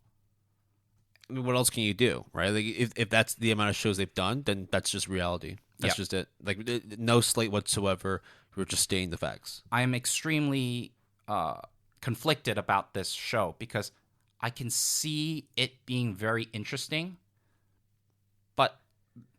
and I will continue to watch maybe the next episode or the next 2 episodes just so that I can get a better grasp on how I feel about it. Is the curiosity more that, like, I wonder how it would pan out if I read it as like light novel as opposed to watching further episodes and deciding like how you really feel about it as an anime? Because you mentioned it's like with dialogue heavy stuff, sometimes just reading it out's better, right? So would you be inclined to read the light novel? No. Almost got you there. No. I'm doing this for the light novel army. So the detective is already dead. I would put a huge question mark out of 10. I'd say wait to watch other stuff first and then see if you want to pick this up. But it's not bad. I will say that much. It's like at the very least a 7, if not higher, out of 10. So it's at least a 3 out of 5 stars. Okay. I think this is the next show is something that you really wanted to talk about. Oh God, here we go. So, well, we'll give the spotlight back to Jason. All right. Every so often, anime does something so outrageous that you're just like, this can only be done in anime. And then sometimes if you mix it with like the trashiness of the anime medium in general, there's just certain things that you don't really like it, but you kind of love it at the same time. Will and I like a show a lot called Cross Ange. It is, in my opinion, one of the best worst shows I have ever seen in my entire life. It might even be the best worst show. It's so hard to find a comparison for Cross Ange because you tell someone the premise and they'll immediately think something's wrong with you, like you're kind of mentally sick or just a disgusting person. But no, like you don't understand until you've watched Cross Ange. Do you feel that Kanojo no Kanojo or Girlfriend falls in that category? So Girlfriend, Kanojo mo Kanojo is an anime that I have mentioned at least several times on the podcast and many more times to Will. And then it's premiering in summer 2021. I was like, okay, let's watch it. Let's go. It's based off of the manga of the same name, still ongoing. Kodansha is doing the official English translation. There's currently 4 volumes out now. It is produced by Tezuka Productions and is streaming on Crunchyroll. Now that we got all the details out of the way, this is the best, worst rom-com I have seen in my entire life. The premise of Girlfriend is extremely simple. And I don't think that spoiling the premise here detracts from the enjoyment of the show. In fact, it might even convince you to either avoid it like the plague or stick your ass on your seat and watch the show right away. The premise is Nagayo is a guy who has a girlfriend called Saki. Great. Dude is dense as fuck, but whatever. He has a girlfriend. Girlfriend's kind of cute, whatever. Then, one day, another girl confesses to the main male character. And the guy was so moved, so touched by the confession that he was like, I have a girlfriend, but you convinced me. I will then go to Saki-chan, my girlfriend, my actual girlfriend, and ask her if I can date the both of you. And then that happens. The premise is so stupid. So stupid. Wait, so Yes, Will. So the girlfriend is questioned by the boyfriend whether he can have an additional waifu, an additional side piece to his little harem, and she's okay with it. Well, okay. A harem implies. Okay, what is the definition of a harem? More than one? But at the same time, like how involved is the MC with the rest of the harem? Because this one, like this guy is literally dating the both of them, right? Yes, that is correct. And this is like there's no like, oh, will they, won't they? It's like right from the get go. After I think 3/4 of episode 1, it's like, yeah, we're doing this. This is like that Borat situation. This is my first wife. This is my second wife. Now this is just basically he's collecting girlfriends. Dating that's some big husbando energy there. Dating multiple people, infidelity, polygamy, polyamorous relationships. I'm fine with all of that if you are into that. And if all parties involved are comfortable with it and consensual, then by all means you can do whatever you want. But like, how do I say this?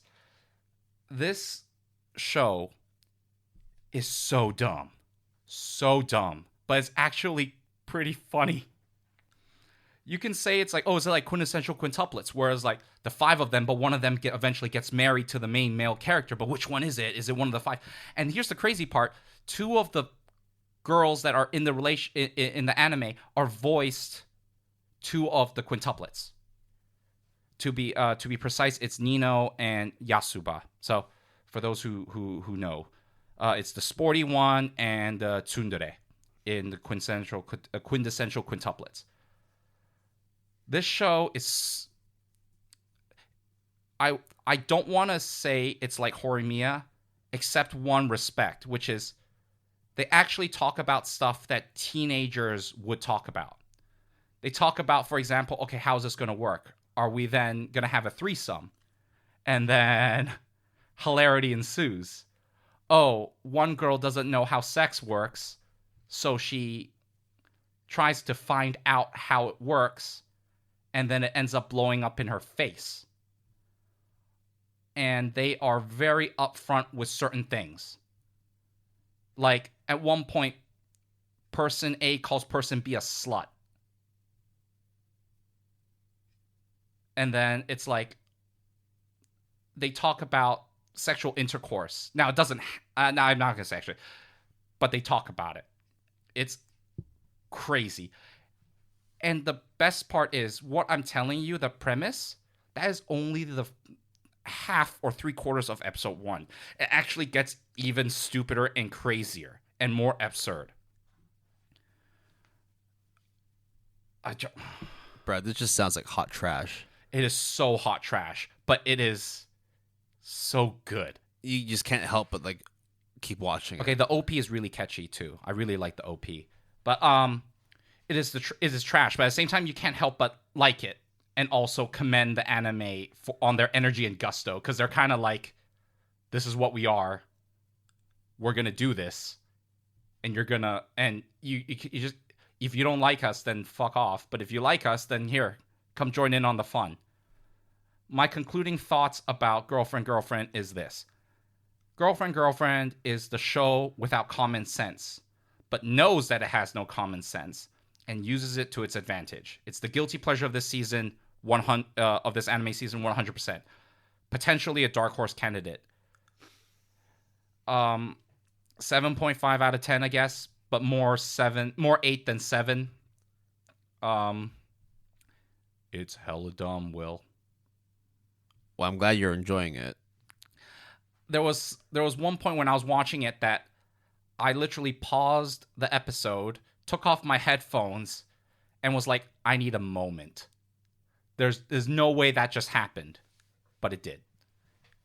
All right. Well, you would say hard recommend. Like you would, if you're ready for degeneracy, this is the show. I wouldn't say that this is that degenerate, but if you just want some good, funny, stupid shit, like turn off your brain and just stare at the screen kind of shit. And just enjoy it, right? Like everyone is okay, here's the thing. When you watch Girlfriend, or when I watch Girlfriend, it's all, I got the feeling that the people that were making it were having a blast as well. And I feel like I was having a blast as well. This is not anything more than it is. This is not like, I'm not saying this is like the best thing since sliced bread, but it's pretty good. Trashy, guilty pleasure. That's it. And now we move on to the next show of this. How do you follow up Girlfriend? So, when you are unsure about decisions that you've made in your life, Will, like right now in summer 2021, when I'm really unsure about what shows I want to watch, what happens when, let's say, summer 21 season is over? So 10 to 12 weeks from now. And you said, oh my God, I wasted X amount of time watching this show when it was so shit. Or I should have picked up this other show because I would have enjoyed it. I'm watching it now. So basically, like if I was 2 episodes into Yasuke and I wanted my 1 hour back. Right. What happens if I told you can do a remake? What happens if I told you I can transport you back to before you watch Yasuke, knowing that you didn't like Yasuke, and then you decided to watch something else with that time? That is basically the premise for Remake Our Life, which is based on a light novel of the same name, which is still ongoing. There is a manga adaptation, but still no official English translation for both the light novel and the manga.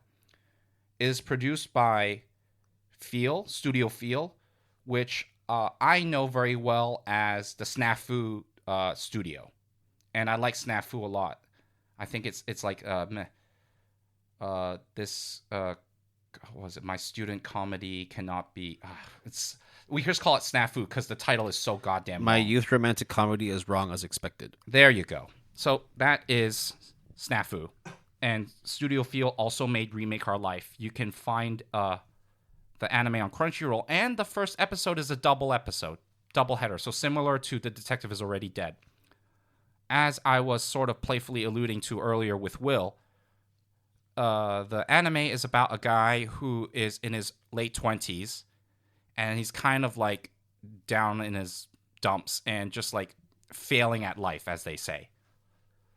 Then he takes a nap, wakes up, and somehow is transported back in time 10 years ago. And it just so happens that that was the moment where he made a very life-changing decision, which was he got accepted to 2 schools. One was an art school and one wasn't. And previously, he went to the one that wasn't the art school, even though he kind of regretted it. And now he's like, I got transported back in time, and I have all these memories and knowledge of the past 10 years. I'm going to go to art school. And that is Remake Our Life. I think the show is super chilled. It's like a chilled out version of Blue Period. What's Blue Period? Oh my God, mother! What kind of reference is that? You're telling people to check out an anime that's based on that's kind of similar to a manga that you also tell people to check out. But so basically, it's a very relaxing show. It's very relaxing. Talks about obviously things like life decisions, making choices in life. More grown-up themes, essentially. Very not grown-up. mature, like in that kind of sense. To get your mind out of the gutter. We're talking about like actually being an adult and making like big boy, big girl decisions. And also like the big what ifs. Like what if I decided to Follow my passion, or go down this other way, that kind of thing. if I could redo that mistake I did before, and, if I like, could correct it. remake my life. Yeah, literally says on the can. The anime title itself is remaking their life. The show is good, very good, but it's nothing special. It does what it does best, which is the slice of life kind of adult drama about everything that I just said. 8 out of 10? 8 out of 10. 4 stars. All right, I got an 8 out of 10 as well. Okay, here we go. Now you heard me talk for a while and kind of go in. Now it's time for Will to go in. Time for me to get out my bullshit, because I'm going to say something super controversial. Isekais are cool now. I mean that genuinely, because the show I'm going to talk about is an isekai. Now, I've talked before in the previous episode. I don't really give a shit about isekais, but like Mushoku Tensei proved to me, not all of them are weird. Not all of them are boring. Not all of them are trash. Some of them are actually really fucking good. I really like Mushoku Tensei Jobless Reincarnation that came out earlier this year. So the show I'm going to be talking about now is how a realist hero rebuilt the kingdom. So this is a show that's based on a light novel of the same name, published digitally in English by the J Novel Club, and there was also a manga adaptation, which was done not too long ago, but it's also produced by the same company. So the anime itself is done by JC Staff. It's streaming on Funimation and, funny enough, on Hulu as well, of all places. So what's the show about? Well, literally, it's about a guy who gets transported from real-world Japan into an ancient world where kingdoms still exist, and you have to fight against if you ever played like World of Warcraft or any of those ancient like good versus evil, like mythical battle kind of things, that's essentially what it is. You have the humans and the elves and the dwarves fighting against the trolls and the goblins and the dragonkin of the north. So this guy gets summoned into this ancient world because they need to summon a hero to fix their universe, to fix their kingdom. And there's like, oh, we need to gather our military, we need to drum up the troops, and we need to build up confidence to take on the enemy. And then he goes, okay, cool, but how are your crop yields? What are you talking about? Like, I mean, like, are you guys generating enough food? No, Will, but like, we need to win. Yeah, okay, but like, if you don't have good yields, how are you going to be able to feed your army? Wait, what is yields? Do you have who's literate here? Who knows how to read? Who knows how to write? What do you? I mean, I kind of know. Okay, because we're going to need to spread the word. We're going to need to circulate that we need to drum up troops, right? We also need to be able to give them monetary compensation. We need to give them health insurance. We need to make sure. Wait, health insurance, monetary compensation. What? Yeah.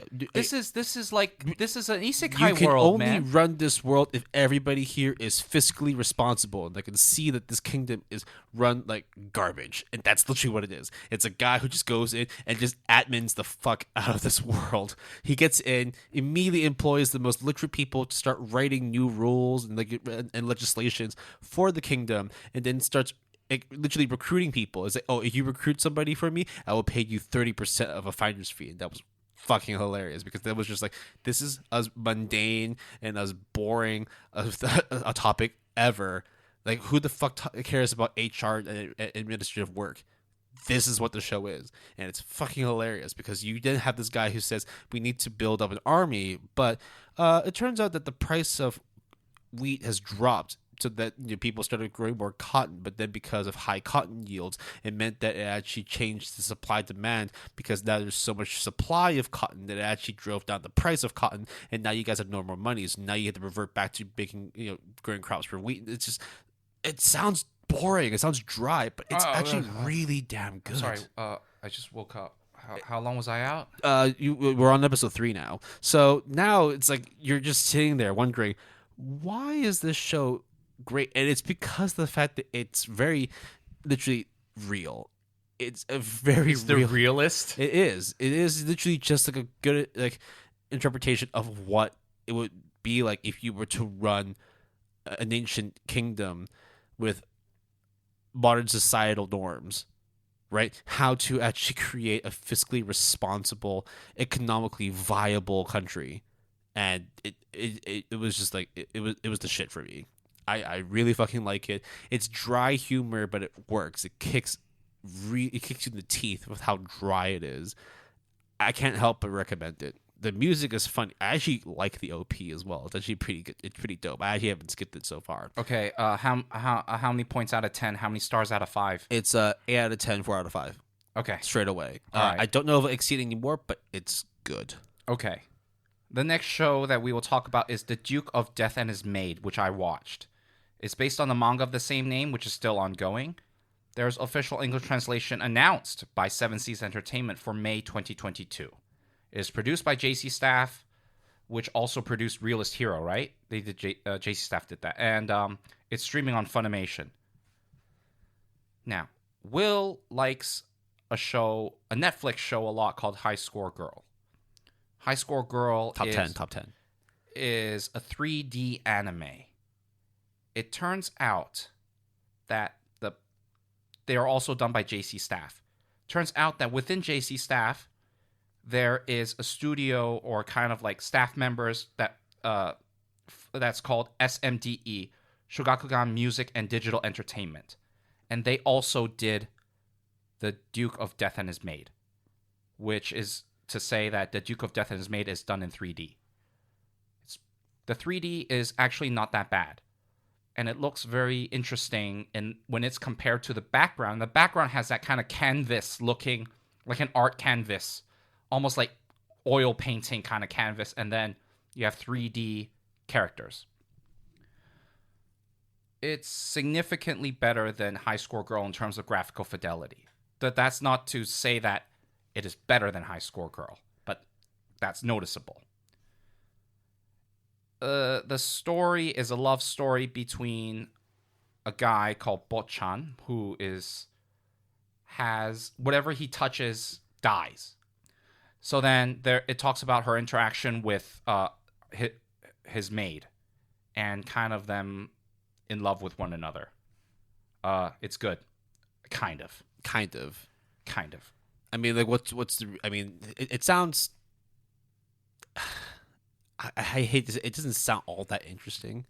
And is that the general vibe you got from watching it as well? It was just. It is not that interesting. It's okay. It's a cute, laid back story. The maid, teases the guy a lot, and it's very obvious that they both are in love with one another. But he can't touch her because if he touches her, she will die. Okay. Etc. Etc. Etc. The girl's lava, basically. No, he is lava. No, he is lava. Everything he touches dies. It's okay. I don't think I will continue watching it. Okay. But I would say it's a 7 out of 10. 7 out of 10? How about the next show you got on the list? Kageki Shoujo Opera Girl, which is based off of the manga of the same name. Seven Seas Entertainment did the official translation, produced by Pine Jam, that also did Gamers, Glepnir, and Just Because. Streaming on Funimation. I've been talking about this show for a while. I watched it. I like it. It is kind of Yuri bait, but basically it's about a bunch of girls at a theater school where they do a special type of theater where it comprises of only female characters, including females who only do male roles. So all of the actresses are female. And apparently it's pretty cutthroat competitive industry in Japan, like in real life. And this is about a school that pump out all these actresses. And it's about these girls, kind of slice of life, kind of cute. Animation is solid. Color is very vibrant, very cute, very bubbly. If you're into cute girls doing cute things with like dreams and aspirations, it's not a hard recommendation then, right? If that's the kind of your niche. Exactly. If that kind of niche is your jam, get it? Then Kageki Shoujo is the one for you. I can't believe you also put like fucking brackets get it in there as well, just to make sure I knew what you were going to say. And I knew it was coming. I still just, God. Hey, Will, I thought you said you don't want to, show that we have everything planned and showed in our docket, right? You said it so yourself. I had to call you on that one, just on that one thing. Okay. Now, a show that I watched that I'm not disappointed by, but I'm very conflicted about. It's called Remain. So it's a anime original that's done by Mappa. She's like Mappa are fucking like on everything right now. You can catch it on Funimation. What's the show about? It's about water polo. So water polo is a sport. I have to say, this is the second or third time that you said, "What is this show about?" And then yeah. So and I have not done. I've not done that since. God damn it! I've caught the bug. Fuck. All right.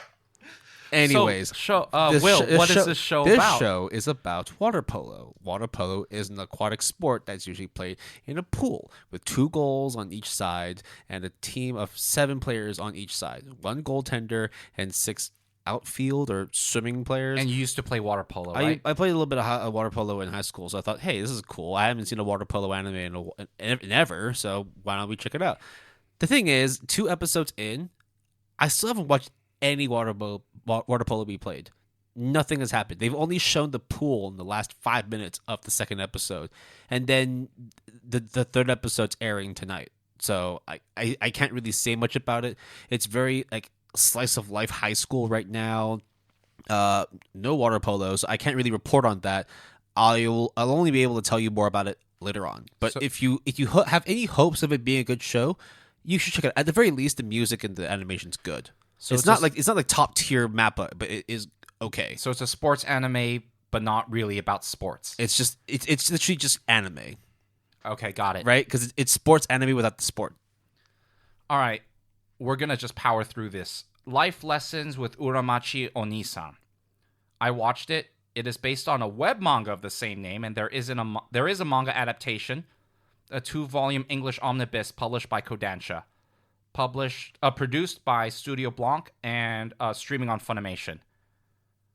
Will, you watched a lot of kids shows when you were a child, right? Yeah. Blue's Clues, Barney, of that ilk at the very least, right? Yeah.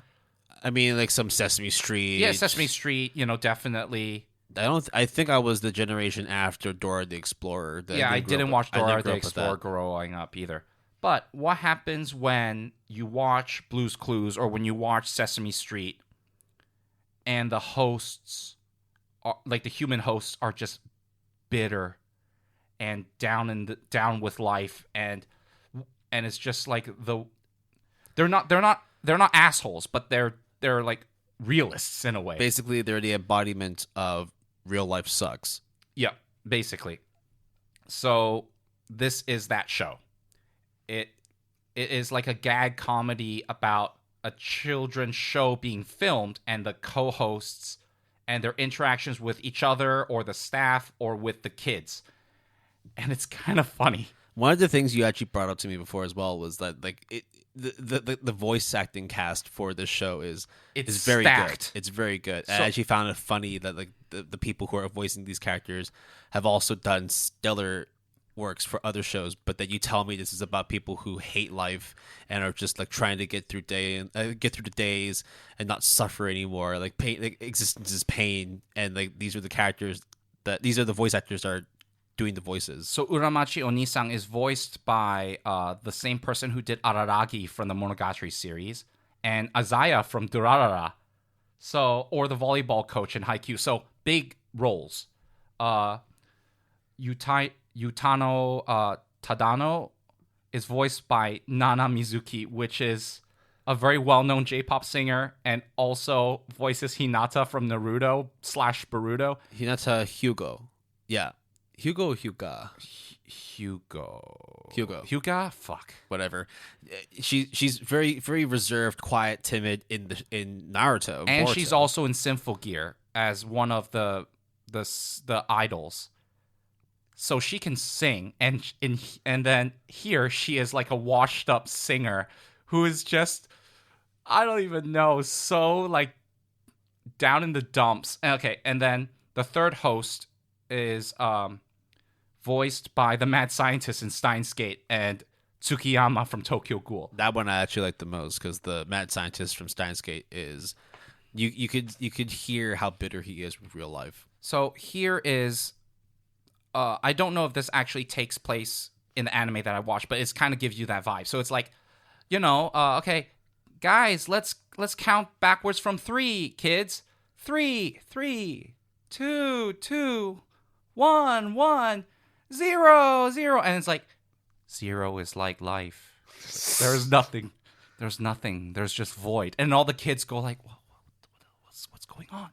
Or like them talking to the singer girl co-host and being like, how old are you? And then she's like, oh, you're not supposed to ask that, but, I'm pretty old. And it's like, why aren't you married? And then she's like, listen, you motherfucker. It's like, okay, she doesn't say motherfucker, but she's like, listen, you little brat. Like, who cares, okay?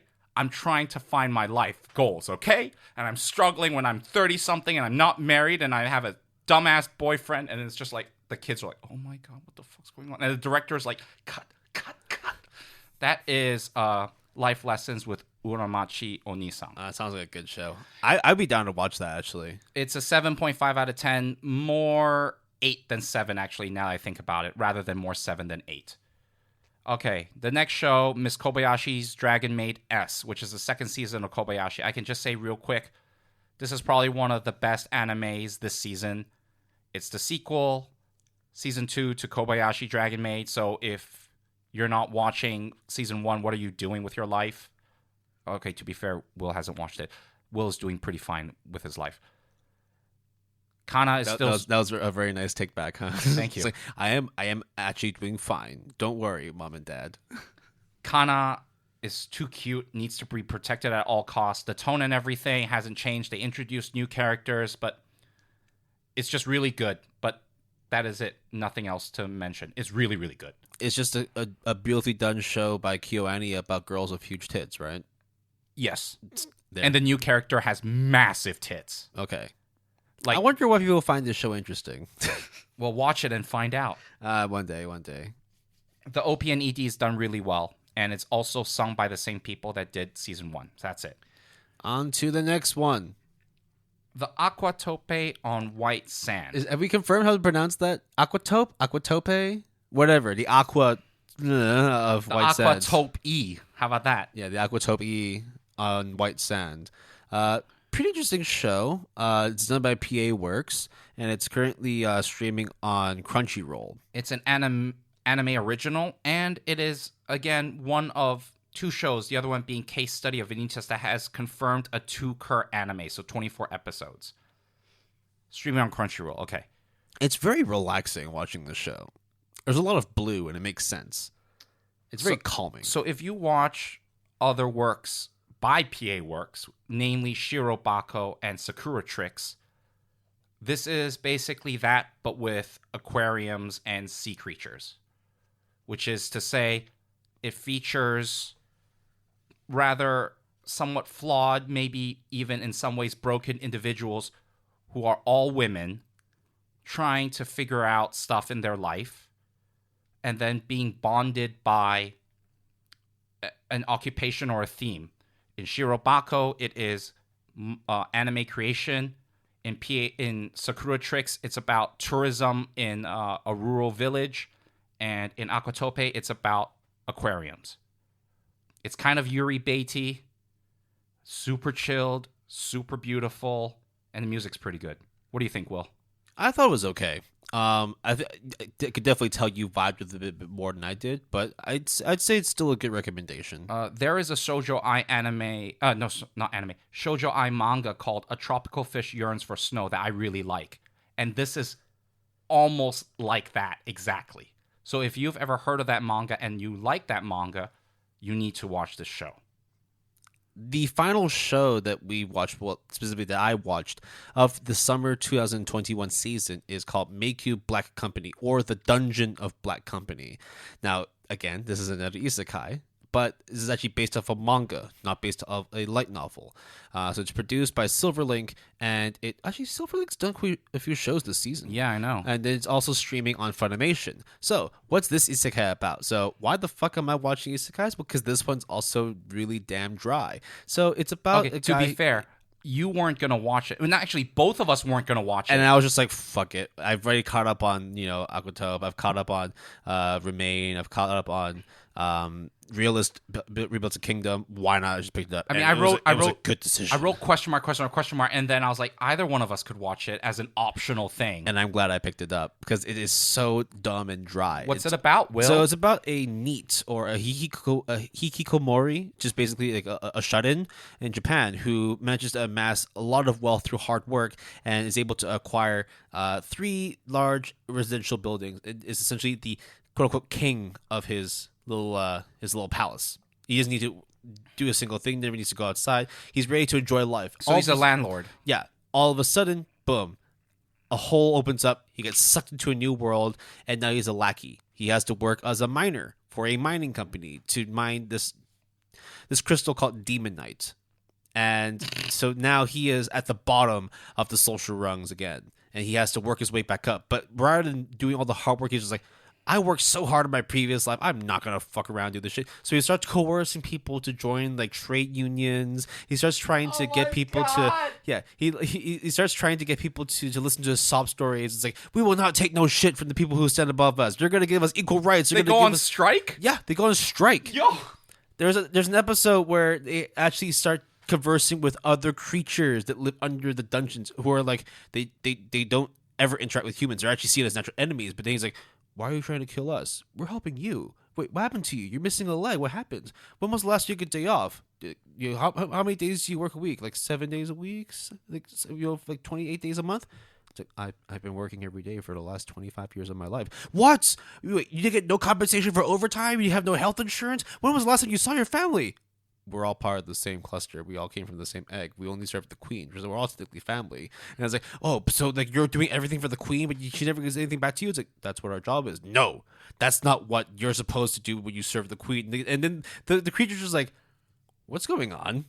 Like, why is somebody telling us how to change our lives? And then he actually gets a projector and starts creating like workplace racism videos or workplace like hostile work environment videos and teaching them how to relate to. Wait, OSHA is involved in this?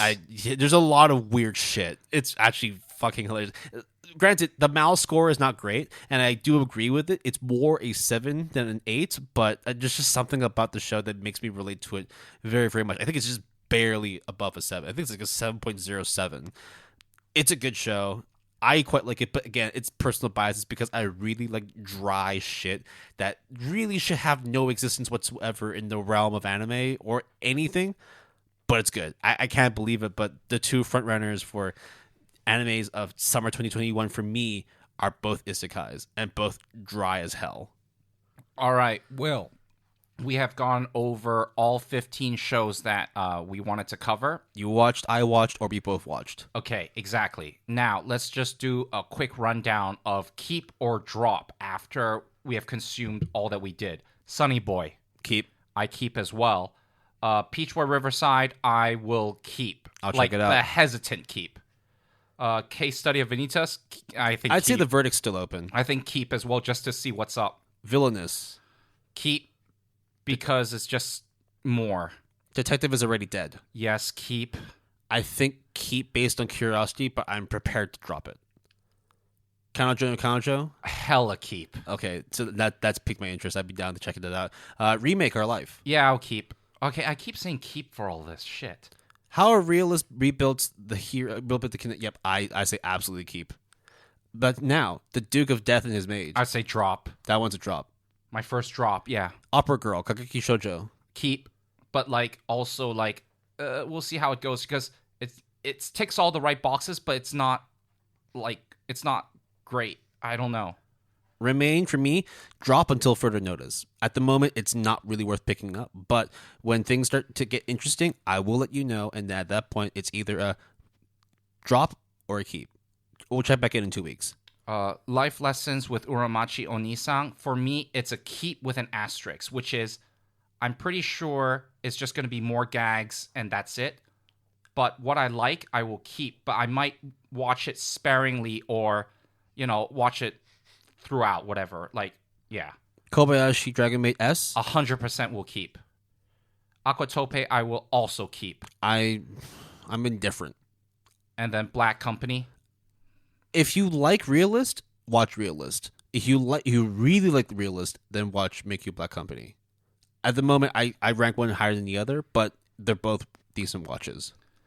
Now, excluding the shows that we have not talked about, there are certain premieres that have yet to premiere that we couldn't cover because obviously they haven't premiered yet. Ancient Magus Bride, the OVA, is one of... I'm really looking forward to Ancient Magus Bride. I love the manga, and I love the first season. The OVA original is in September, so there's that. Jahi-sama is going to premiere on August 1st, 2021, and I'm looking forward to that. And guess what? It's also Silver Link. Yes. And it is basically Devil's a part-timer, kind of. Because it's like a reverse isekai. Are you going to watch Halion? I thought it was Heion. Heion? Maybe. I mean, it's Mappa. It's Mappa. You're the one that was really confused as to why Mappa would do it, so maybe you'll check it out of curiosity? Probably. Madoka Magica? I don't give a shit about Madoka Magica. But Shaft are back. Shaft is back, though. I mean, okay. Madoka Magica Gaiden Season 2, a lot of people like it. So... And Studio Shaft, I stand by that. I like Studio Shaft a lot. So right, and then Kaizoku Ojo or Pirate Princess. It's called Fina, Pirate Princess. The number production IG on Crunchyroll. It's a Crunchyroll exclusive, I think. Yeah. I mean, they're definitely one of the producers of the show. Yeah, exactly. I don't know. I don't know anything about it. I don't know anything about it either, but it looks. At least the poster looks okay. It comes out in 3 weeks, so we can definitely let everyone know how we feel about it when we do decide to watch it. All right, so then that is the end of our episode. I realize that we do say keep a lot of shows. The thing is, it's because the fact that it's still quite early in the summer 2021 season, which means that, yeah, I am still intrigued and interested to watch these shows, but hopefully as the season goes on, we'll have solidified our reasons for keeping or dropping a show. I think the cycle for me is at the beginning of each season, I would watch at least 10 to 12, sometimes even as close to 14 premieres. Then by the end, by the 3-episode rule, 4-episode rule, I would have dropped half, either because they should be dropped or it's because, I can watch it later, it doesn't matter. Or I'll watch it and binge it later. Yeah, just like for me with Remain, after 2 episodes, I'm still not convinced. So if the 3rd episode doesn't change my mind, then highly likely I'll drop it. And then I will actually finish 3 to 4 on a week-by-week basis. Yeah, usually I think like of the 15, I would say that 5 or 6 of them we will definitely finish. Yeah, I can see that too. So, that's that, I guess. And it's not to say that it's because we just prefer some to the others. Yeah, that is the straight-up general answer. But it's also because, look, time is finite. We want to make sure we're able to dedicate enough time to focus on specific shows, and at the same time, we still have a lot of backlog anime we want to watch. Tons. Too. I have so much on-hold anime. It is insane to me. But also at the same time, we understand that new season of anime, summer season, everyone is on summer vacation. If you're at school, you just want to check out some anime, and you might even want to hear what our thoughts are about them. So we decided, instead of doing what we originally intended for this episode, we decided to scrap that idea and then decide to focus on the premieres. Especially as the good anime palette, right? It would be a disservice for us if we didn't help recommend shows for you to watch this season. To be fair, I actually found it quite fun. I don't want to do this for every single season, but if the timing is right, I feel like this is good. It just made sense because of how many 7s there were this season that like we just had to break it down and really see of this catalog what's actually worth watching, because I think it's like, you're definitely going to watch Horimiya, you're definitely going to watch Attack on Titan final season, you're definitely going to watch Jobless Reincarnation. You want to know our thoughts on Attack on Titan the final season? That is like, to me, the most hyped show of all time. Yeah, like what's there to discuss? It's like Kobayashi Dragon Maid season 2, right? Like you're asking a dumb question. Because, of course, Kobayashi should be super good. If it isn't good, that's actually the more shocking thing. Exactly. It's like it's an answer you already know, and you just want more like confirmation. Which why? Like you just go confirm it yourself. Or sit in a room with an echo chamber, so then you can just hear your own validation. Yeah.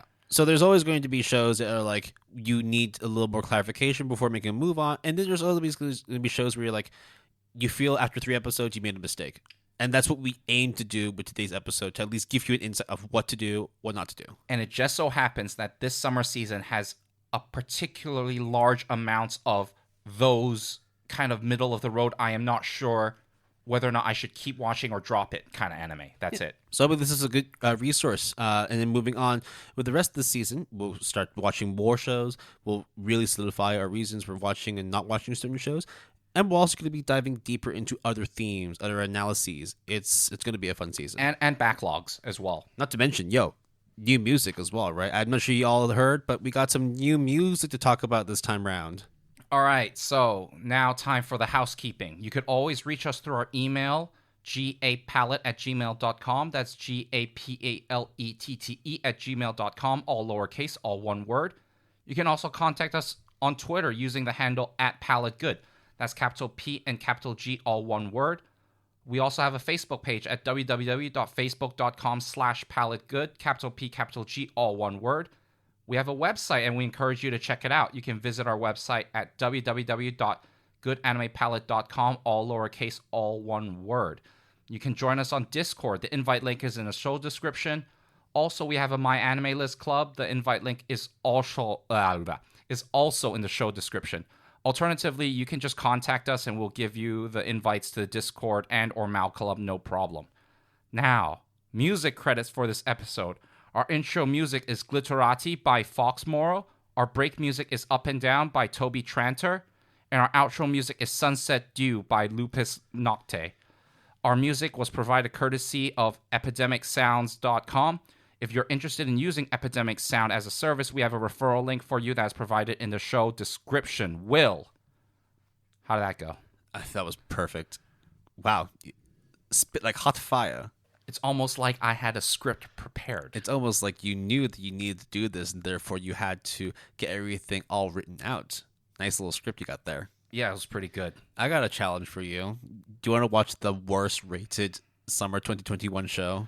D-Side? Yeah. D-Side Trauma Ray, the animation. Okay, actually, before we leave, we should talk about certain shows that we will probably cover. I think D-Side, Yep.